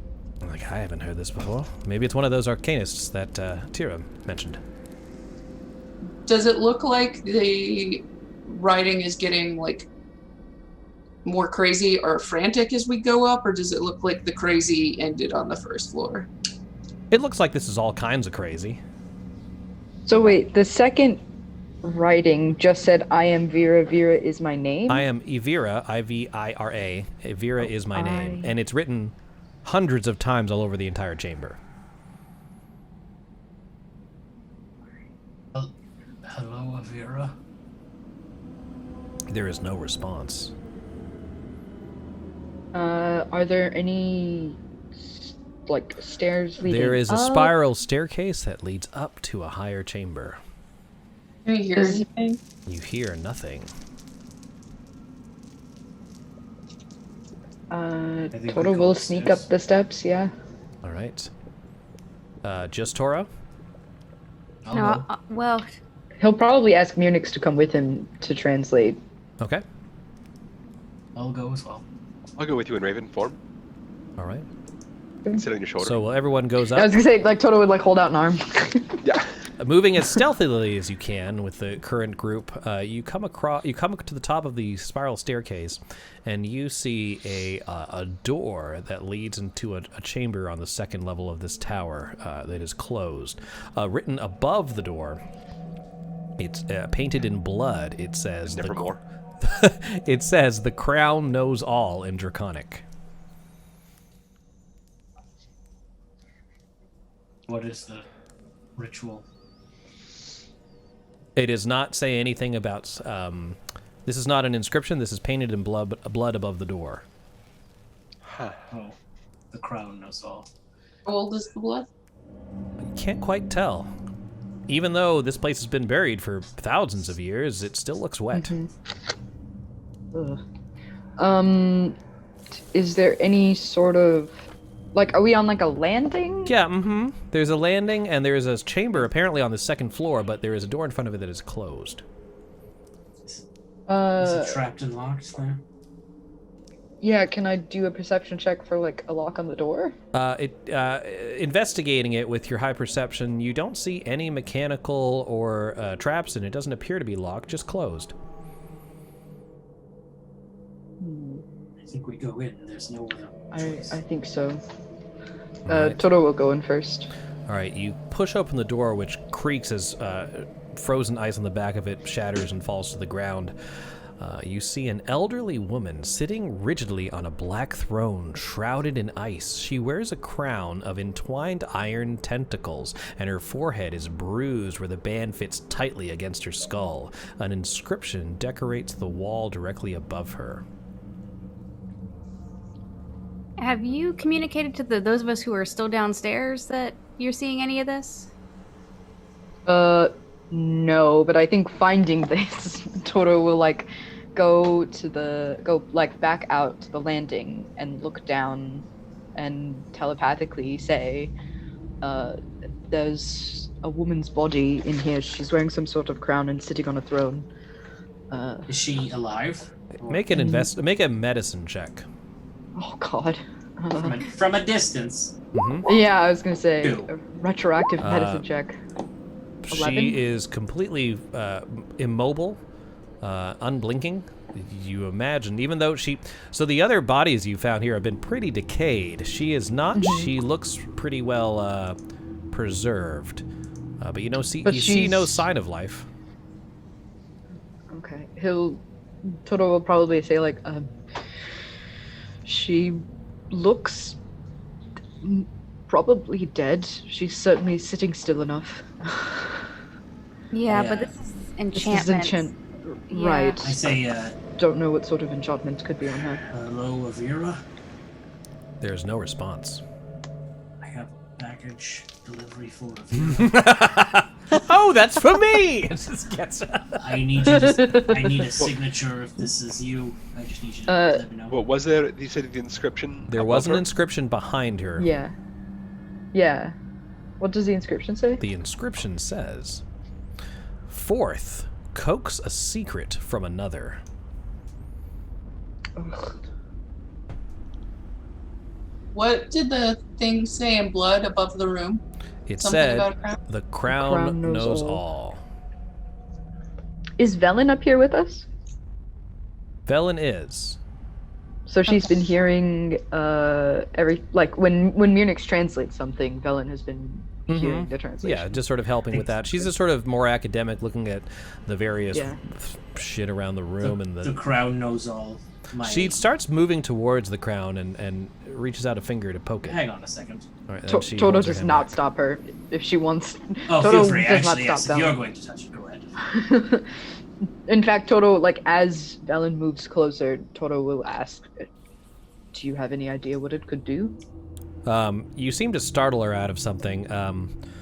She's waving her hand in front of the eyes of this elderly woman, like trying to gauge response, and you startle her and she says, "No, but I imagine it holds great power." She seems to be contemplating whether to take it or not. Crowd knows all, and we're to coax a secret out of someone. My assumption is we can't lie if we're wearing it. Well, didn't the possible? But there was another clue. Yeah, that said a burnt palm loosens the tongue. Yeah, that was the last one that Natel got.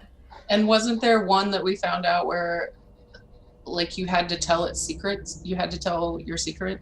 Yeah, that's the one that I got. Yeah, that was the third one. This is telling another. The third one was this is kind of make long. someone else tell the secret. Yeah.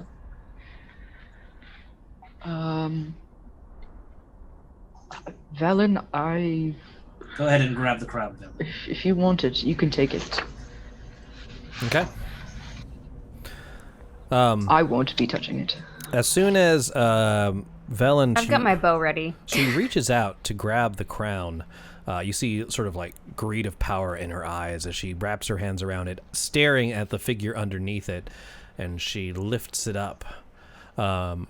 You see Avira shudder and shed the ice that has formed around her. With the crown gone, her body rapidly deteriorates as the centuries immediately take their toll all at once. She only has a few seconds before she dies and turns to dust, and with her dying breath, she looks towards you and says in an ancient language, "Destroy the crown." And this is Mirnix is translating this. "Destroy the crown, release my memories, let me have peace." At this point, Avira turns to dust and just is blown away by the frost, and you see as Velen places the crown on her own head. I have to make a wisdom saving throw for myself.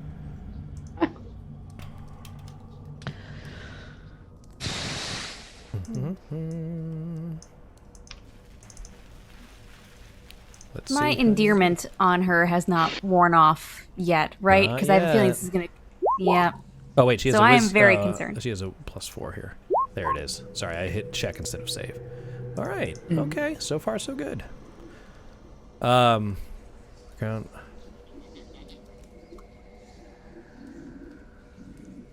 Velen, do you want me to run Identify on that? We don't know if it's cursed or anything. She says, "No, that's quite all right." Her voice sounds slightly different. You gain her memories? Do you have new knowledge? She's like, "I think we should leave." Oh my god, no way.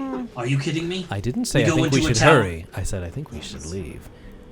Leave what, specifically? More treasures must be within the large spire. We must figure out this Octad and complete the rite to enter it. What is your goal in there? To retrieve more items such as this. The Brotherhood will praise me with all my magical findings, such as this crown. That's all? There's nothing else? That's all. That's all I want.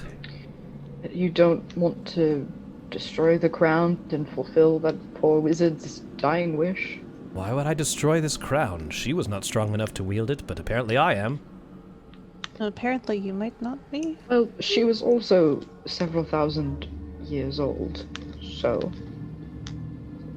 But, do you know what the crown does yet? Or is it... I will not know until I attempt to use its power. I will not do so in our current environment. Very good. Quick out-of-character question. Can I act against what Velen wishes, or am I, do I have to kind of go with her on things? You are your own person. Okay, yeah, you're not charmed by her. This is something else. No, I know. I just was clarification. No, you still have agency of yourself before this is. Okay. This is just a So guys, with that, what would you like to do? Auriel is going to be over here investigating the tower that you previously left. Which tower do we have left? This one. This one. Oh. I think the best thing to do then would be to go and wait for her to continue around in her circle. Mm-hmm. Yeah. Could we... Well, let's think about the clues and see if there's a place that we need to go back. While we're waiting for her, perhaps there's something on this side that we might need to go back and find something. There is a word missing from that very first one we did last time. There is, yeah. Stand firm in thy circle of death and consume. Why was it missing? It was Wasn't it broken? It was broken. Yeah. Because mending on that, would mending probably tell us what the word is? It might. I don't think mending restores text. Okay. No, because mending worked on the necromancy one. It's not that it restores the text, it's that it rebuilds the fractured section of stone that the inscription's on. I thought you said what we need. I thought you said that the text had deteriorated over time, and that was the issue. No, it had been broken off, and I was honestly waiting for you to say mending, but it didn't happen. Okay, because and maybe I misheard because I was thinking it had deteriorated, so that's why I didn't. In that cast particular, it, wouldn't fix that. I'll read the description again because I know which one you're talking about. This I know it's just a lot of stuff, so I probably misunderstood. Yeah. There was a statue that scratched that word off. That sort of just mending will do it. Okay. Let's just give you that. Well, then let's head to that tower. We also need ashes of the dead. We have to spread those. Oh, yeah, that's true. Right. Chris, did the body of Ythryn, I'm assuming it's Ythryn. It is now did it leave dust. ash behind? Yeah, you could take some of that. Hey, all right. Good call. Yep. I'm glad you did it now. I was going to say, or the things that or the things that we fought when we were over in that area earlier. The what did you the Nothics or whatever? The Nothics. Oh, the Nothics. Nothics. Yeah. Their bodies could have been as well. But worked. let's take some of Ythryn's ashes, and it's a good idea. So, what else do we need? Well, the oak. Unless you have that. You don't know what you have. If you have it, will be good enough. Really, you don't know if this shit will work, and if you're identifying the clues. We'll see what happens, guys. We'll see what happens. Mm-hmm. You're missing one piece of the puzzle. 1.5 pieces of the puzzle. Okay. So we have to go back to the first tower, which is right here by the stadium. Which way is Auriel moving at the moment? At this point, trying to see, she is going to be moving on this side of the trees. Okay, so she's heading back to the area we need to go to. It does seem at this point that an encounter or escape from Auriel might be inevitable. She's running out of places to look. Yeah, obviously. We just have to circle around and get on the other side. Just keep going. I think if we head this way around the city. Yeah. And if we can pause somewhere around here and wait for her to keep moving this way. Okay, that works. I think that would probably be best. Roll a group stealth check. You still have the +10 to avoid the cold light walkers. Hey. Jesus, 28. 35. 30 fucking 5. Hey, nice. 28. All right, plenty. 21. Plenty. As you are cast by the trace, you notice something strange. You notice that the cold light walkers, their light begins to fade as they eventually vanish. Apparently, she can only hold them out for a certain amount of time. Velen moves towards this area of the city. This is a large. You basically are sneaky enough to bypass her point of view. She's here, and you're able to get to this tower. Does that make sense? Yeah. Oh, so we've snuck all the way around. Yeah. Okay. I'm speeding this along because everyone's in mentally stable state right now. I broke it up into 2 because of Natel, but now we're all hunky-dory. We good? That's fair. Yeah, that's good. All right, you're over here. Oh, God. Oh, okay. you're close. You guys are close. We're so close. All right, here we go, guys. This is the Tower of Conjuration. This tower is engraved with interlocking circles of stone. Yellow light spills from its topmost window, and the faint sound of brooms brushing on stonework drifts through its broken doors. Oh gosh, we're gonna find Mickey Mouse with like That's exactly what I was Mr. hat and Odd. Except he's gonna be evil Mickey Mouse. I mean, was he Isn't he always? I mean, that's fair. We're going by the Disney Corporation and Yeah. But he wasn't evil in the animation. True. Okay. Alright. Yeah, with Aurela right there, I think we should just sneak in. Like, I have a passive perception of 20, so I'm assuming Chris will let me know if I need to check for traps. Mm-hmm. You said that wrong. Yeah, Seems fine. but we've had traps before that took over 20 to. Yeah. You see nothing mechanical in nature. You see no tripwires or locked doors. The door is broken. You do see a broom moving on its own, sweeping the hallways. So there's some magic shit going on that you don't really know what to do with. Yeah, but it's not the weirdest shit we've encountered. So. It's far from it. This Is it mystical just the one Roomba broom? is not the weirdest thing you've seen. The word Roomba is actually carved into the handle of the In ancient Draconic. Would you like to enter? I'm just gonna roll a perception check anyway, just in case. Might as well. It's a 22. Neat. It tells you nothing else. Yep, that's Broomba. fair. God damn it, Jack. Broomba. God. Why I'm here, folks. It's why I'm I here. almost said it, thank but you, I Jack. wanted... Thank you, I Jack. wanted to be trying to. Have you guys Jack, I seen, really missed you total while you were aside, gone. have you seen the people who take like the witches' brooms that you get from the Halloween store and they glued it to a Roomba so it looks like the That's broom? amazing. No, It's but pretty that's awesome. I haven't, but I like it. Yeah. I need to do good. that. Except I need it to get under my couch, and that won't It help. won't work. Anyways, guys, Okay. heading into the chamber? Yeah. All right, so you head deeper into this tower, and behind you, as if annoyed, the unseen servant is sweeping up the dust that you bring in from the outside. You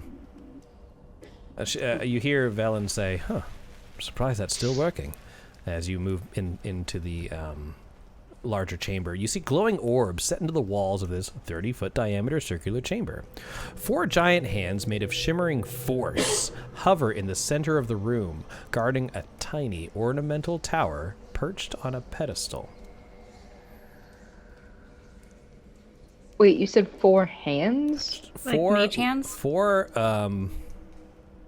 giant hands made of shimmering Giant. force are in the center of the room, guarding a tiny ornamental tower perched on a pedestal.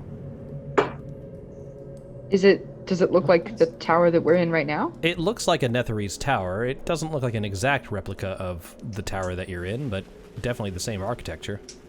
Okay. But it doesn't match like any of the towers that we've seen. It just sort of like vaguely matches. Yeah. Okay. Leans to the left. Is there Looks any vaguely text? phallic? Oh, not vaguely. No, I'm sorry. I'm sorry. What?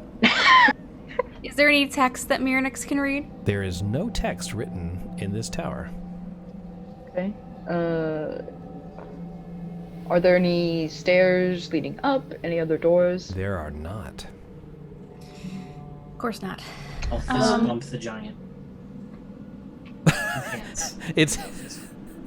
It's slightly Button, Bob's do you back. remember the last time that you touched?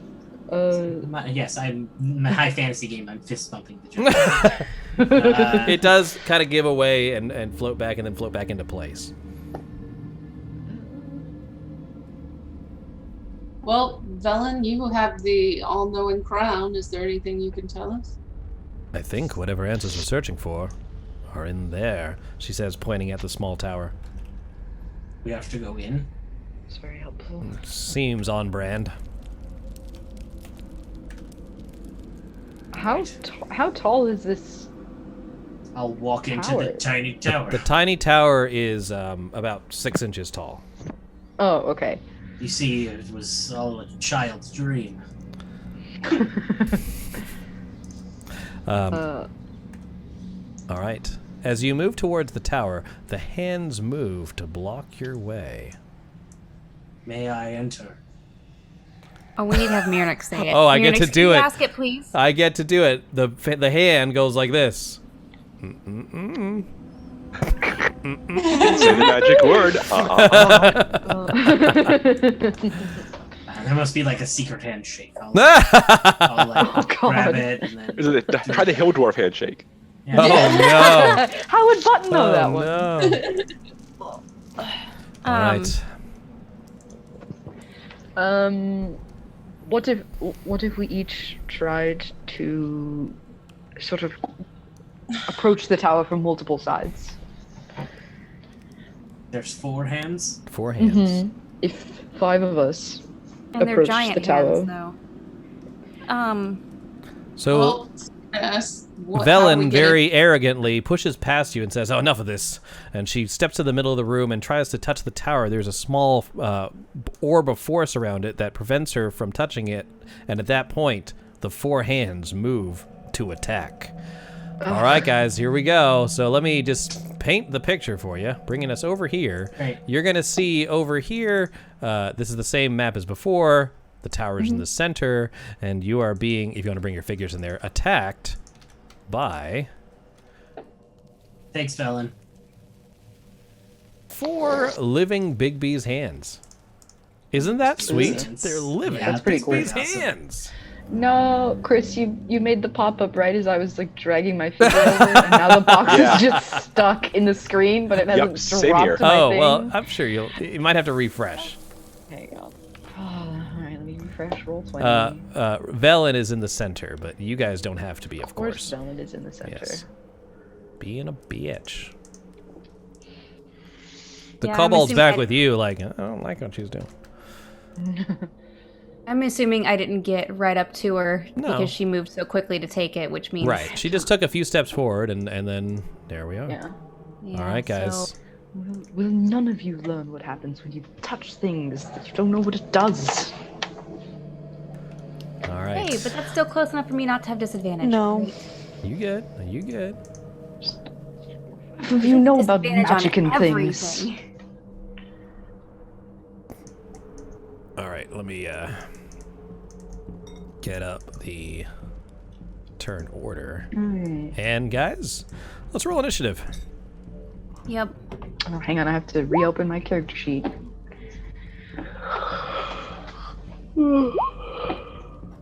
That's better.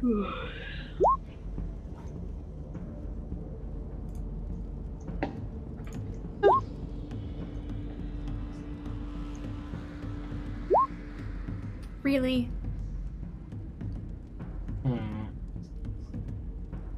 All I mean, right. this is just initiative, Sarah. I know. All right. No, I Are we know, all just- in there? Uh, Valtreya, you are first. Ugh, I don't know what to do. you're sure gonna do it first, though. I know, right? Like, You can hold an action. uh,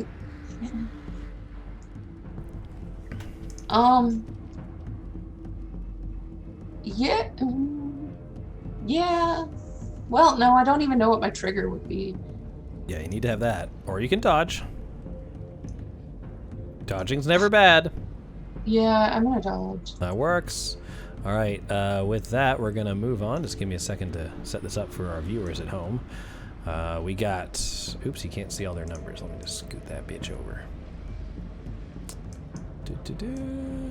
Oh, well, sorry guys, this is as good as it gets. Doesn't get any wider than that. Okay, this one moves up to attack Velen. It gets Force Fist. Ooh, I don't like that. That's called Force Fist. Here we go. 23 to hit, 25 damage.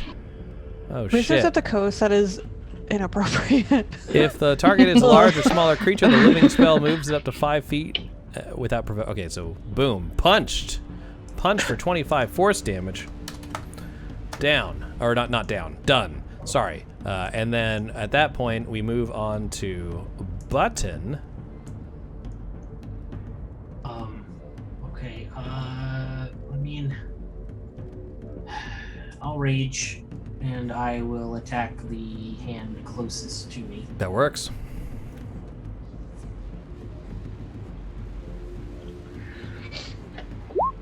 $26 for 13 damage. Let me double check its resistances. Yep, that works. 13 damage. 18 for 17. Got it. Boom. I'll set up the bar so you can see it. There you go. Doing quite a bit to it. Is that it? All. Toro. Yep. Toro. Is this red dot is one of the kobolds, right? That is the only kobold. Okay. If Toro stays where he is, does he have line of sight on this hand attacking button? Partial cover. Oh, I have a feat that ignores cover. Then fuck it. Okay, cool. Never mind. I'm just gonna shoot it with a short bow. I was gonna make a joke, but I was like...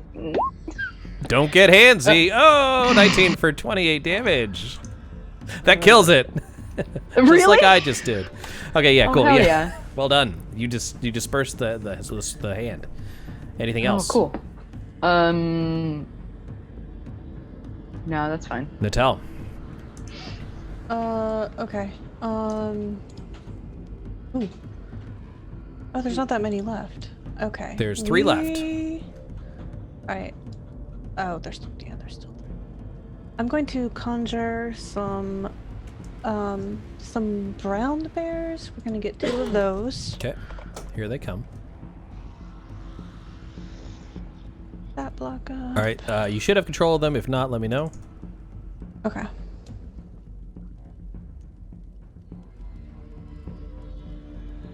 Do you? Yep. Cool. I'm gonna put one right there, one behind him. And then do you want them to have a separate initiative, or do you just want them to go after me? They can just go after you for this game. That's how we've been playing, and that's how we're gonna keep it going. All right, cool. I'm gonna end my turn then and just start on the bear's attacks. Okay. So they get multi-attack. So we're gonna start with North Bear. North Bear. North Bear. Drag out their stat block. Okay. Alright, so that's a 20 to hit. That does hit. Alright, so we're gonna do 1d8 plus 4. God damn it, they're attacking with their bare hands. Oh. Did somebody say that? Yes, someone did. Someone in particular did. Alright. Okay, so that's 9 damage for the first attack. Second attack. That's a 19 to hit. Mm-hmm. 86 plus 4. So 18 total for North Bear. Oh, 9. Okay, got it. And then East Bear. Oh, that's only an Oh shit, sorry, 11? I made a mistake. I did all the damage to the bear instead of the hand because I was clicking on the wrong token. Let me fix that. Okay. Let me fix it. Total damage from the first bear was 18, correct? 18, yep. All right, now it is good, and I'll make it so you can see the health. Right. First attack for East Bear was only a 11. That misses. 19 is the armor class. Oh, okay. That misses too then. Okay. We're gonna move on if you're done. Yep. All right, he's gonna get handsy with the bear. North bear. Okay. Horse fist. Jesus. 20 for 30 damage. Damn. You are Killed my large or bear. smaller, so boom, I'll punt you. Yeah, you're at 30 hit points left. Or 4 hit points left after 30 damage. There sorry. you go. There Yeah. you go. The opposite of what I said. Velen's next. Velen will. Let's see.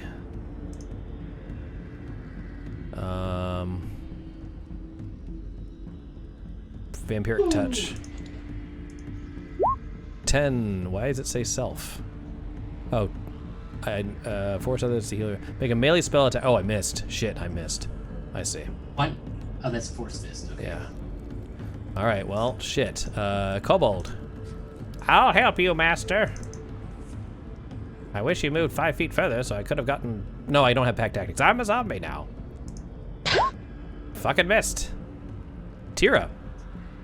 All right, we're gonna attempt to hit the baby's hand right here with These 2 hands shots. need to keep themselves to themselves. Oh boy. Sorry, go ahead.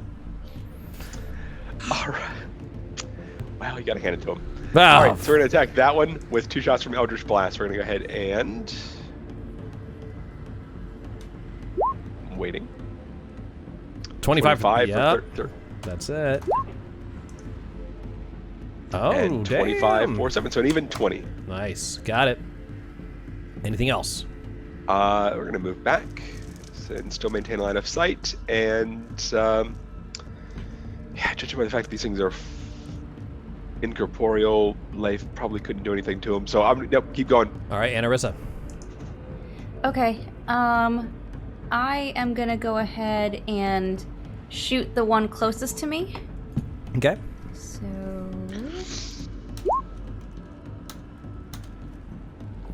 18 will miss. Their AC is 19. So close. all right. That's my turn. Okay. Hand time. Bear smack. Things I didn't think I'd say today. Force fist. 15. Yes, I smack your bear out of existence. Oh, that's rude. Valtreya. Can I, are these yellow things a thing? No, nothing's a thing. This is just a theater of the mind mostly. I'm gonna shoot at the one in front of Velen with Chaos Bolt. Do it.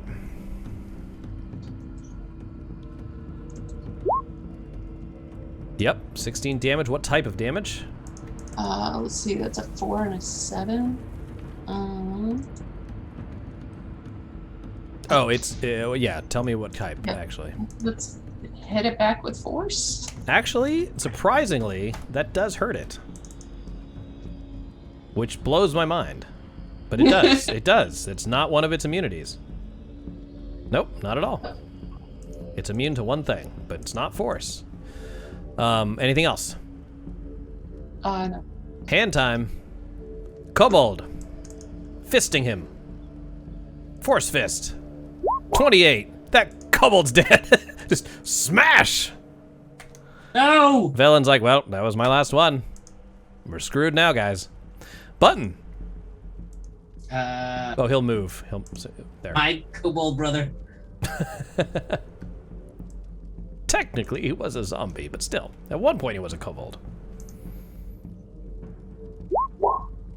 18 for 18. I thought 18 misses. Yep. Hold on a sec. My internet is bad. Button fingers, god damn it. Alright, internet's catching back up. Alright, second attack. Miss. Ah, god damn it! Sorry. Why didn't I reckless? I don't know. But you done? Yeah. Toro. Toro will shoot the one by Button. Okay. Oh, miss. Ow. Miss. Hang on, let me check my distance. Yeah, just for funsies, we'll throw a Psychic Blade. Okay. Nope, that misses too. Sure does. That's all. Oh, what am I doing? Natal, go ahead. Okay. I honestly just like clicking the big button that said Force Fist, but he has something else it can do.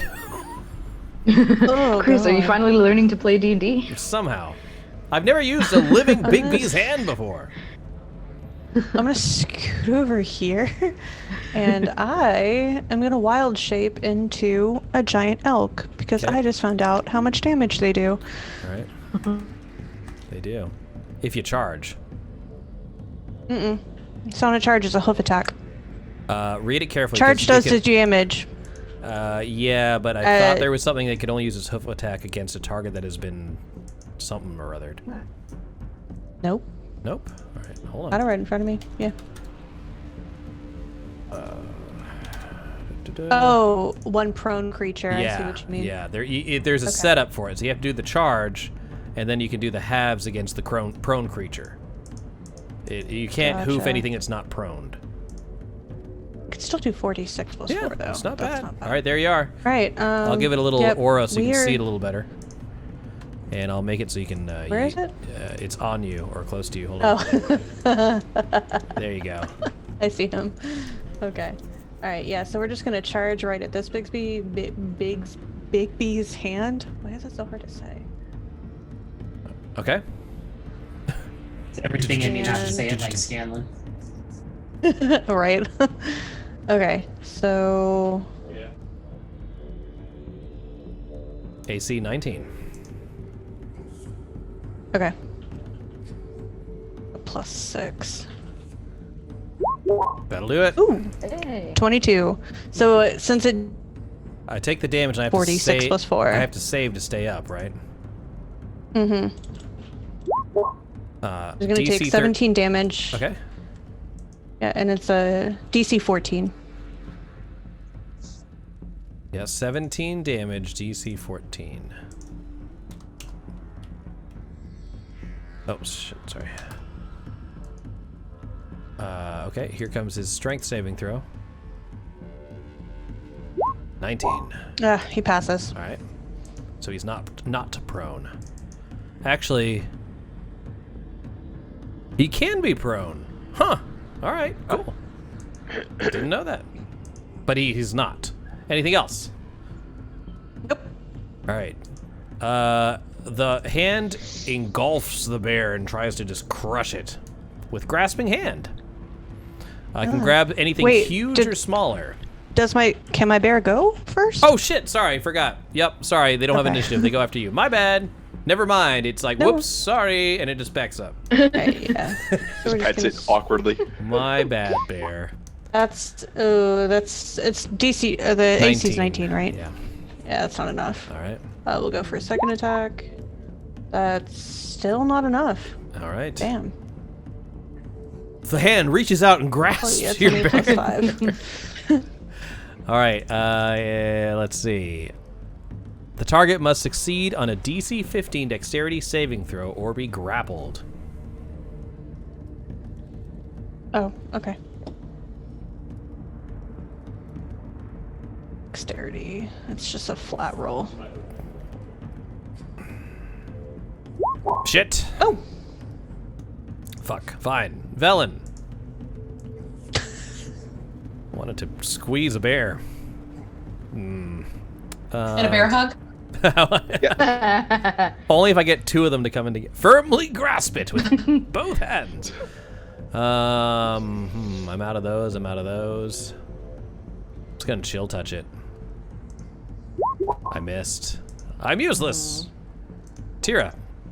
Alright, we're gonna attempt to hit the bear. Velen uses a bonus action to say we better hurry. Damn it. Hit this one. That does hit. 10 damage. I'm sorry, I didn't see which one you pegged. Oh, this one. That is not the right. That is not the right. That's not how word. this works, Chris. Pinged. Which one you pinged? Chris. I'm sorry. 10 damage. Got it. A lot going on. We don't need fisty hands pegging now. All right. All right, so for the final hand job, we'll attempt this one again. All right, give it the reach around for how much? Yeah. 21 for 5. You did it! You got it off. It's dead. Yes, thank you. I hate everything about all of this. High five, Jack. So High five. Anything else? This is so good. No, I'm spent. Anarissa. Bonus action, light a cigarette. Go ahead, Anarissa. Take your turn. Okay, I'm Oh God. up to here, and I am going to shoot at this one. Mm-hmm. So That'll do it. Oh shit! That's a lot. 33. 25. no, 25. it's not that much. 25. Yeah. Sorry, math wrong. Oh, it's I mean, an if you 8. wanna give me that much, I thought it was an 18. Sorry. Got Yeah. it. Anything else? It's it. All right. I only have one attack, so it's just. I kind of want to see if this works. I'm gonna try and grasp the elk. Dex save. Why do you keep trying to manhandle all my animals? It's literally living manhand. Is what this is. Dex save? 15's the elk's DC. Dexterity. I have a +3. I'm a dexterous little shit? woodland being. All right. Fuck. 16? What was it? It was 50. You're fine. Valtreya, go ahead. I'm gonna shoot the one in front of Button and Velen with Chaos Bolt. All right.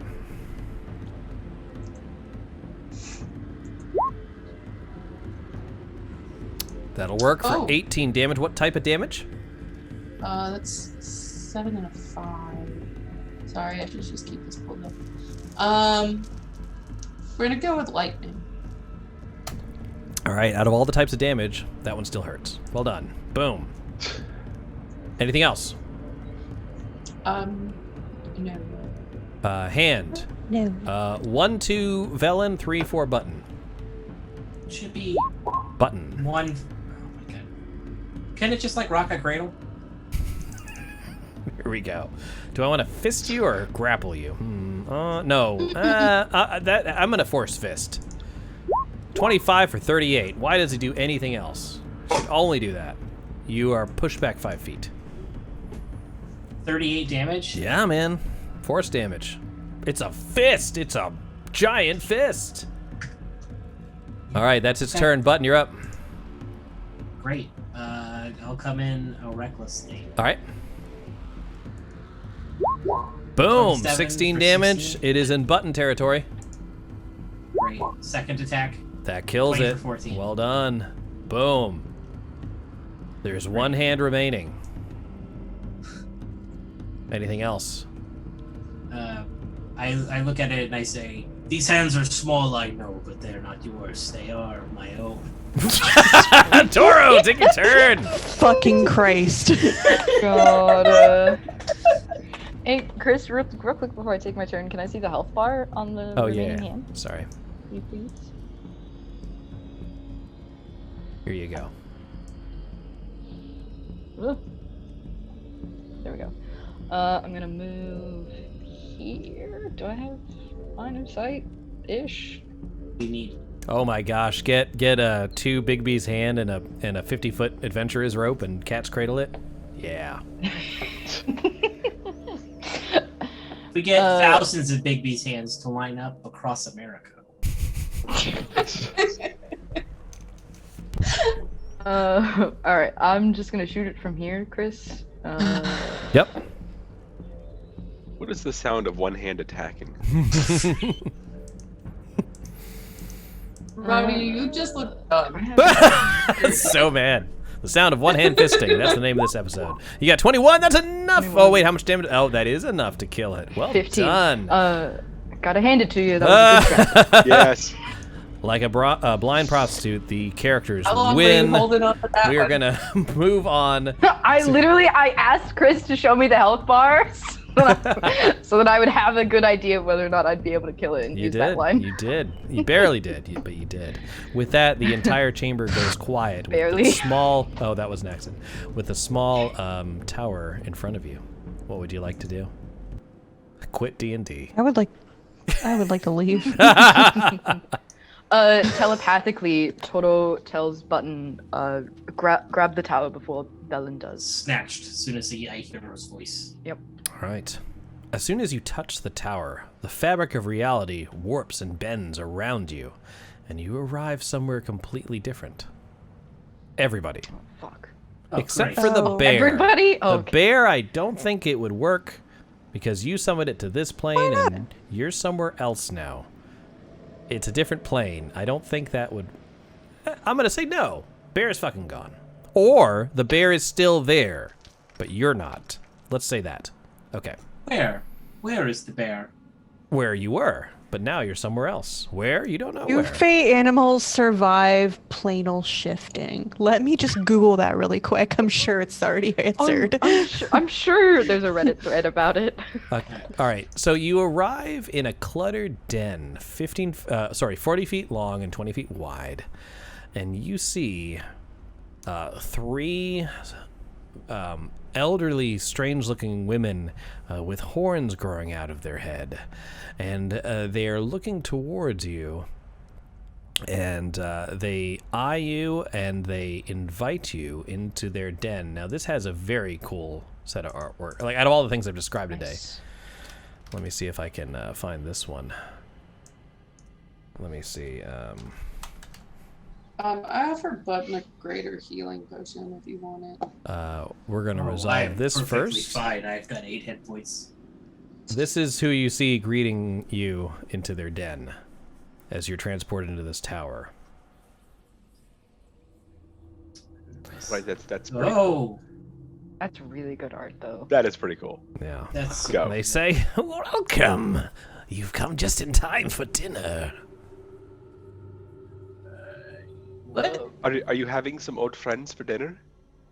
Oh, new ones. What are you making? I was still deciding, but maybe this is fortuitous. Please, come inside. You do notice on the back wall, behind all their paraphernalia, that apparently they've set up their coven here, some inscription on the back wall, but it is unfortunately too hard to read from this distance.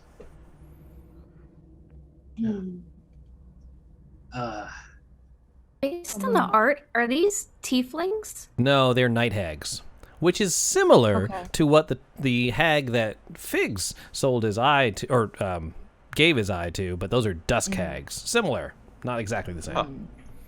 Yeah, it's a different time of day. Yeah. Yeah. This one's a little later. Yeah, just a little bit later. Older, just slightly older. Could someone heal Button before we walk into surely another trap? I'm fine. Look, I've got. You all look quite tired. You might want to come inside. I didn't ask if Button wanted to be healed. Thank you. Drink the fucking It's a greater healing. Yes. All right, thank you. All right, go ahead and do that, and then you have to decide how you're going to deal with these hags. They've invited you into their lair. Velen looks at you and says, "We better hurry." No, she says, "Well, we don't know how to get back. We should probably do as they say." Yes, let's sit down with these lovely ladies. I'm so glad you have that all-knowing crown on. Yeah, we've refused hospitality once, and it hasn't really worked for us. So perhaps accepting it might work better this time. You notice that Velen's nose is bleeding. Tira. Velen, just pinch it, and you want to lean forward. As you mention that, the three hags say, "I'm sorry, what?"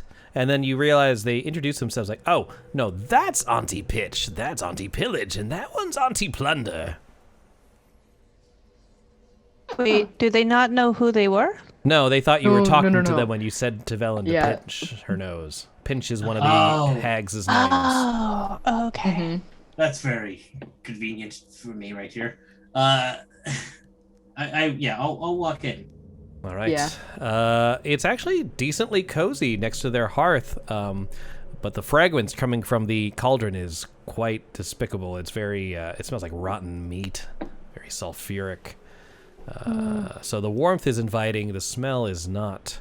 She says, What brings you to our coven? It's been such a long time since we've had visitors. As we get in closer, came to read that. Yeah. Can you what now? Can we see what it says on the wall? Roll a perception check. Or as Button said, we just came to read that. We just came to read that. Okay, perfect. So at that point, I'm going to freeze. So as you point towards the inscription on the wall, one of them waves a hand and the inscription vanishes. And she's like, I have no idea what you're talking about. At that point, Valtreya, you try and see what's written on the wall before it vanishes. But on the mantle above the fireplace, underneath the inscription, your eyes are brought to a hollow gourd. And it bears the resemblance to a child's face locked in a scream. So you're a little distracted by that. Does Toro notice that the inscription disappears? Yes, they did not seem to hide it. They say, well, if you're going to want to know our secrets, you're going to need to pay a price. Quick thing. I don't know if it's just my streaming, but the Twitch stream is like super fuzzy.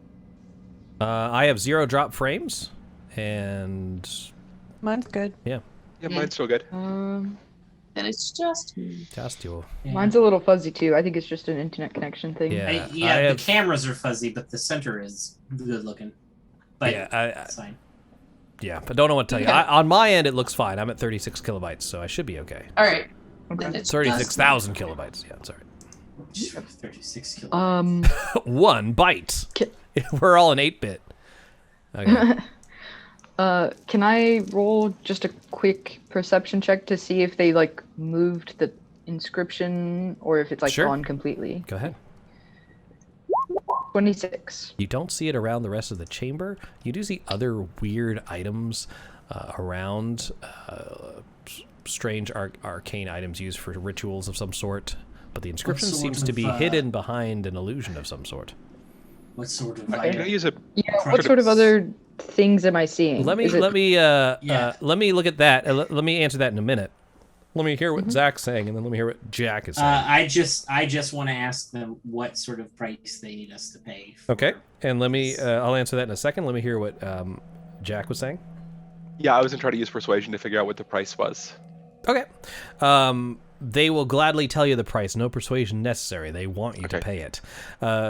Toro, you see a necklace hanging from one of the hags that has a crow's foot grasping a peridot. It looks like it's worth quite a decent amount of money, but it's on the neck of this. You do see another potion along one of the walls, and its stopper looks like it's made from a human finger bone. Okay. And the potion, the gourd with the child's face in the front looks like it contains a liquid inside that might be another type of potion. Does it look like the same thing as whatever's in the cauldron? Nope. Okay. All right. So they look to you and say, well, it's been such a long time since we've been able to talk with someone else, and now that you've come to visit us, perhaps you will pay the simple price? Just a memory, one memory from each of you, and we'll tell you anything or show you anything you want to see. Is it a memory of our choice or a memory of yours? We'll take some of your suggestions, but do remember when you give us this memory, we will be the ones who owns it. It needs to be something juicy. I don't want any, it needs to be something meaningful to you. Do we lose this memory forever? Yep, you sure do.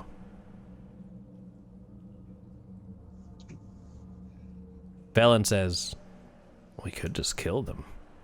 And with all that, the 3 hags begin to cackle. You're in our house! You can try.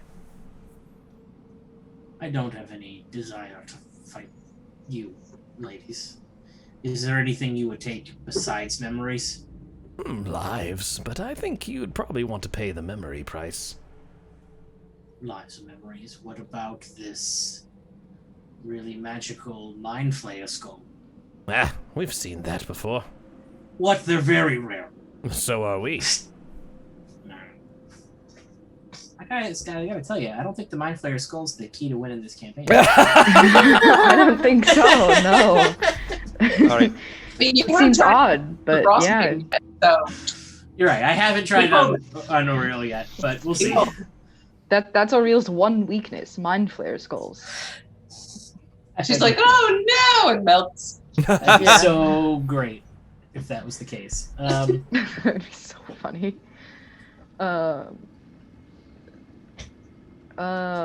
Toto like looks down and then like looks around the room again and is like, I don't think we should try to fight them. I think we just need to pay the price and be on our way. Yeah, I think so too. That sounds good. Velen says, I'll go first. This is easy. Here, take my memory of me killing Dazan. I never liked that man anyway, but it was difficult killing one of our own. So, with that, you see a sense of relief on Velen's face as that memory is wiped from her mind. They seem to be collecting these memories in some sort of small jar. Not similar to one you've seen before. It's more of like a ornate vessel. They're collecting these memories. You see it emerge from Velen and put into this jar. Yeah, does it look like a vessel that could, over time, turn into like a weird goo? It is not that. Okay. Good call. That's why as soon as I said the word jar, I'm like, nope, it is not that. That is something else. Good. These memories are sweet.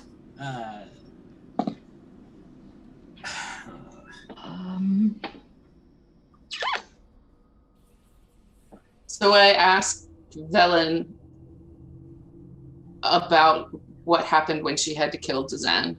She says, I never was able to find Dazan. You said he died in East Haven. No. One of them died in East Haven. There's only one Dazan. She seems to have no idea what you're talking about. There's 4 other Dazans. That sneaky bastard. I'll have to hunt him down. So they're taking the ones they offer. Toto turns back to the hags and is like, you said you need a memory from each of us. Yes, each of you. We'll know if you're bullshitting us. I will go. Can I offer you the memory of when I joined my tribe? Yes, but you will lose all recollection of ever being with your tribe. You will think the first time you met your tribe was recently during your adventures in Icewind Dale. Would have been like when you met them, when you rescued them from the tiger tribe, would have been the first time you met them. Yeah, first time I met them. But I still have my knowledge of other things. Yeah, you would not remember any of your experiences with it, including Deidre. Well, I wouldn't remember Deidre. I was trying to save that memory. Aha. So if you start, this is like a domino effect, guys. So if you don't remember ever joining the tiger tribe, or your elk tribe, you won't remember anything of the elk tribe because to you would have never been part of the elk tribe. Mm-hmm. So you want to pick something specific. If it's the beginning of something, it might domino into other things. Gotcha. So for instance, I don't know how many Velen dominoes. just forgot that she was even in that tower that broke off where Dazan's extra body was, because she never remembered going to see the extra body. So she has no recollection of that whole event.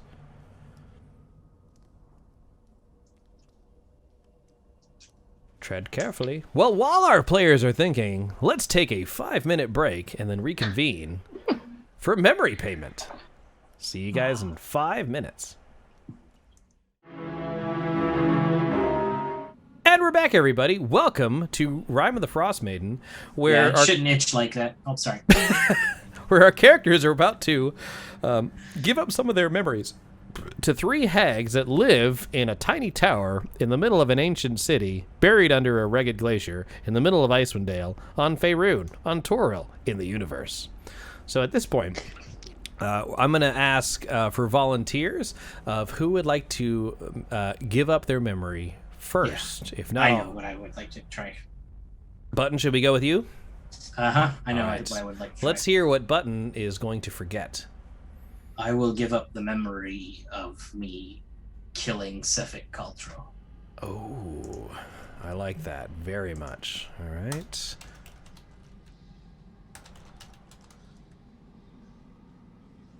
All right, so this moment of glory when you jammed your blade into the heart of your enemy, trying to save both Icewind and Deidre, flits from your memory and kind of replays in, it sort of rewinds as you never, don't really remember entering the Durgar fortress, don't remember finding Sefik Kaltro and killing him. You do remember hunting for him, but you think, to you, Sefik Kaltro is still around somewhere. Do I remember having 2 Mind Flayer skulls at one point? Yes, I'll give you that. Whew, good. I'll give you that. You just don't remember during your invasion of the Durgar fortress ever finding Sefik Kaltro. To them, you fought some sort of weird Mind Flayers chained to a pillar, and that's it. Okay. All right. Who would like to go next? I can go ahead. Anarissa. So Anarissa, she's still been keeping close to Velen, but she's definitely trying to like not look at her at the moment. And she looks up at the hags and says that the memory I will offer you is of understanding and learning of a wizard who I like to think of as very powerful and a mentor and someone I've grown to respect quite a bit. The moment of realizing that, and that wizard is Velen. Velen is pulled away from her, looking at the different paraphernalia around the hag's lair, and says, I met you like 3-4 days ago. I mean, this seems rather sudden, but... And without changing her expression, Anarissa is like, it's a very painful thing to give up, but I'd like to offer that memory. All right, such a personal memory does please the hags. As they pluck that from your mind, you forget meeting Velen outside of the Durgar fortress. You forget as she emerged on the bloober of the whale to bring you back from Oriel's island. You forget traveling through the caves of hunger and entering Ythryn, and before you see your adventuring party, 3 hags, a kobold zombie, and a stranger, which we will deal with later. Yeah, well, I mean, I'm just forgetting the memory of, like... You're forgetting Velen entirely. So okay, but I still have the memory of doing everything. She just wasn't present. Correct. Okay, just making sure. 'Cause it happened. You're here.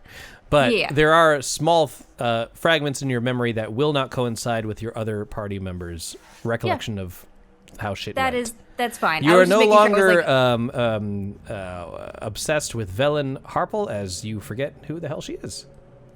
Yep. Who would cool. like to go next? I do lean over to like Natel, and I'm like, "Who's she? When did she get here?"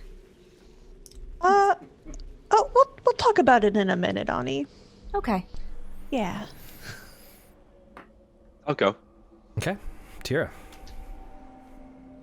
I'd like to give you the memory of watching my friend die, torn apart by ice wolves, that set me on the path of becoming a warlock in the service of the Raven Queen. Oh. Okay. Speaking of... Now, it was my friend Sigrun. Oh, okay. Ooh. For whom the Raven is named. Okay, I was just making sure this wasn't the woman that you took her identity. Yeah, I was like, that's who I thought you were talking about. The memory of Tira, that'd be really complicated. Yeah. This is from the past. You had a friend who was murdered, and you named the Raven Sigrid. Yeah. And what about this? Oh no, you're right. Yeah, no, sorry, I'm confused. Like I said, I got a sinus infection right now, and I'm like dying over here. Oh, so you're good. Mentally fuzzy. No, you're right. That is Tira. I'm sorry. Yeah.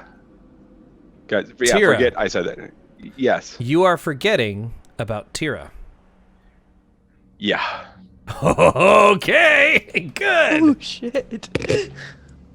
That's gonna complicate a lot. I love it. I love it so much. That's fantastic. All right. Wow. That is so good.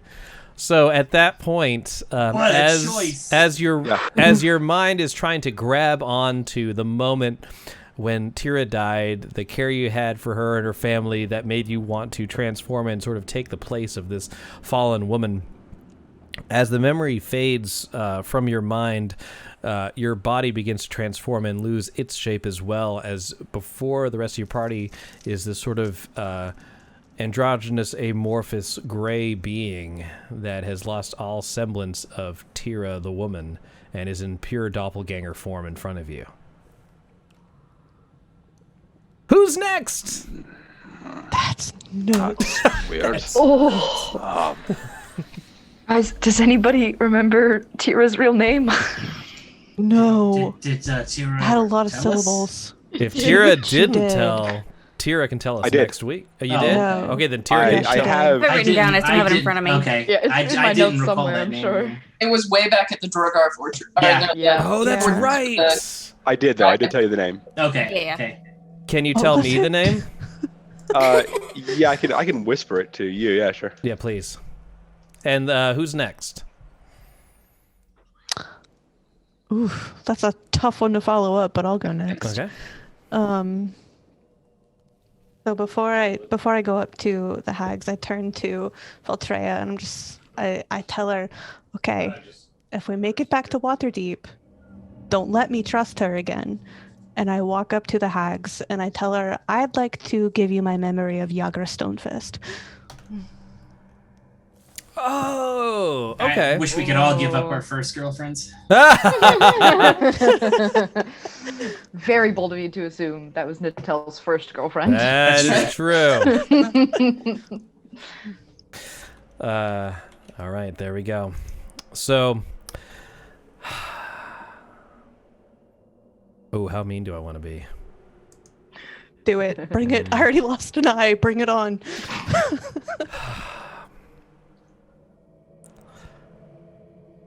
The hags look at each other and they say, this is one flame that could have been, or one spark that could have been turned into a flame, but never went in that direction. A true sacrifice would be of one flame that currently burns. Oh, fuck. They're not accepting it? Mm-mm. Didn't go nowhere. Oh. It kind of was Okay. sparking, but didn't Okay. really, that never went anywhere. They're saying Oya would be an adequate substitute. But that's a lot to give I say up. pick something totally different. I can move on to Toro and come back. Yeah, come back to me. Okay.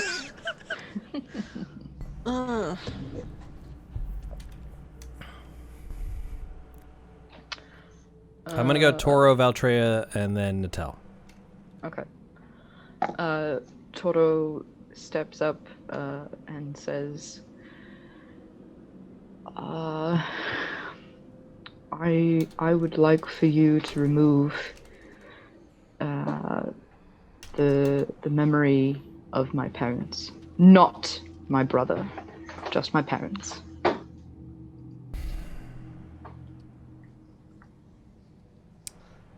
You'll have to tell me a little bit more about... I know you got exiled, but tell me the whole shebang there. Okay, so Toro's parents were dicks, first of all. Okay.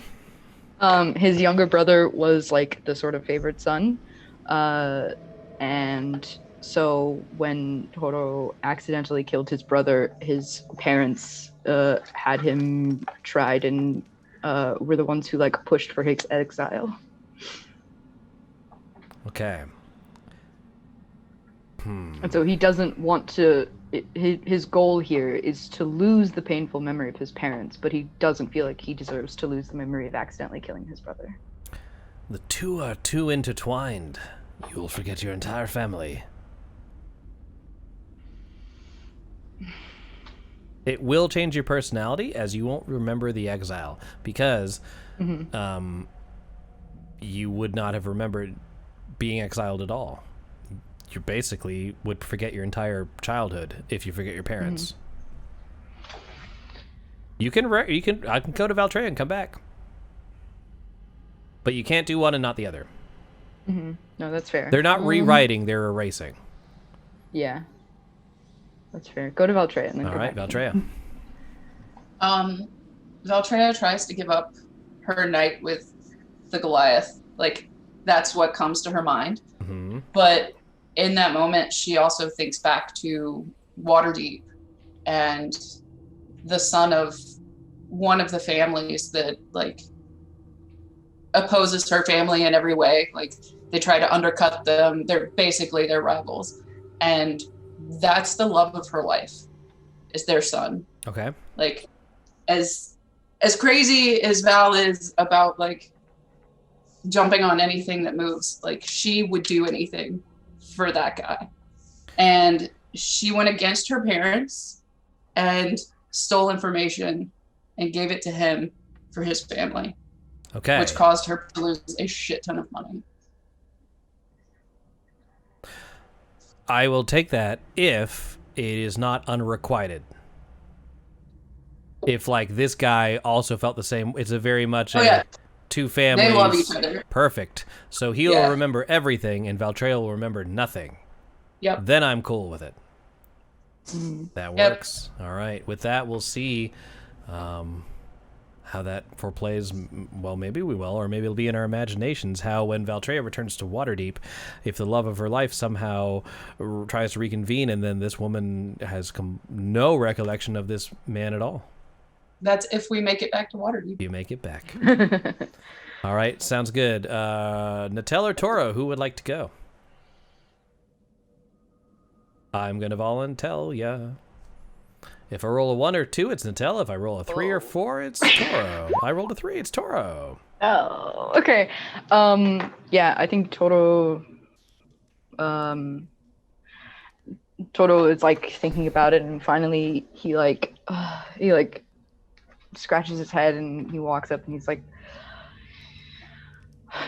if it gets us this inscription, fine. Take my memories of my parents and my brother. All right. With that, a large portion of your life and your memories, as they're intertwined, are erased.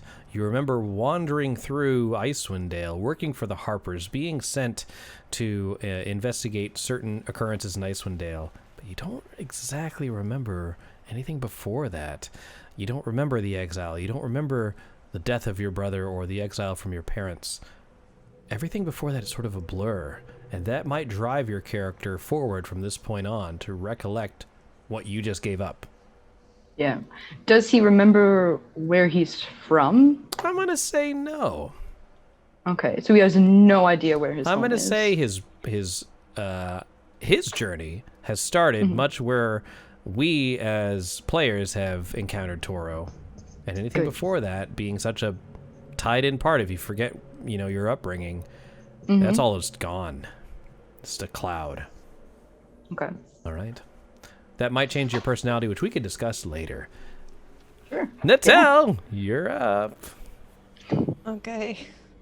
All right. All right. I say, well, hopefully she'll give me another chance, and I tell them to take the memories of Oya. Okay. How does that affect your ability to be a werebear? That's what I'm about to tell you. Oh no. Okay.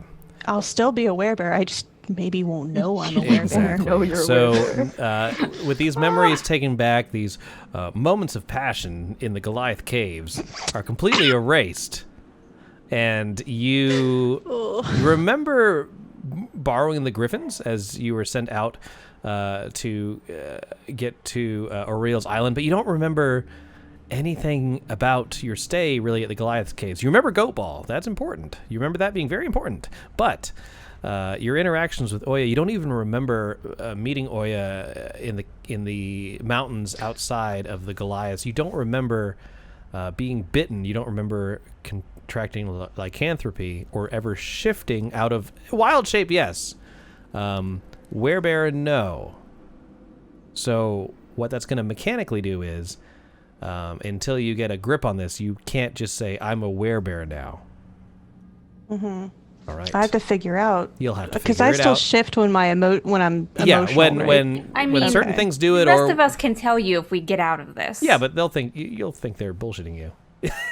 Yeah. Well, we'll all remember that other people gave up memories. We'll just have to trust each other to know that we gave up memories too. Well, we don't know that. See what happens. I think it's a bit more than that. Yeah. All right.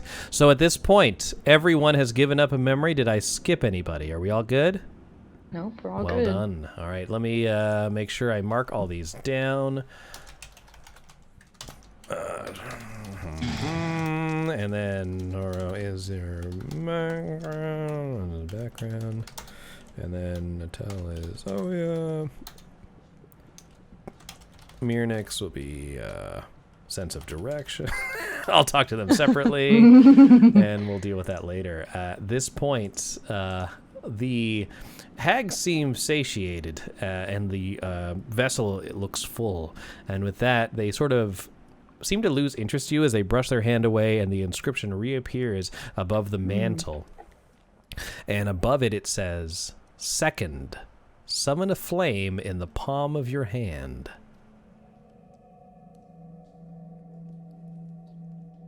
As you ask the hags how to return home, they merely point towards the door.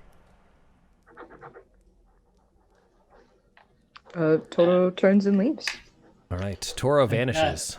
Are they are they just like annoyed by our presence, or? They seem just like they're gathered around this vessel of memories, peering into it as if they're seeing things that you are not. But you don't really remember giving up your memories. I say,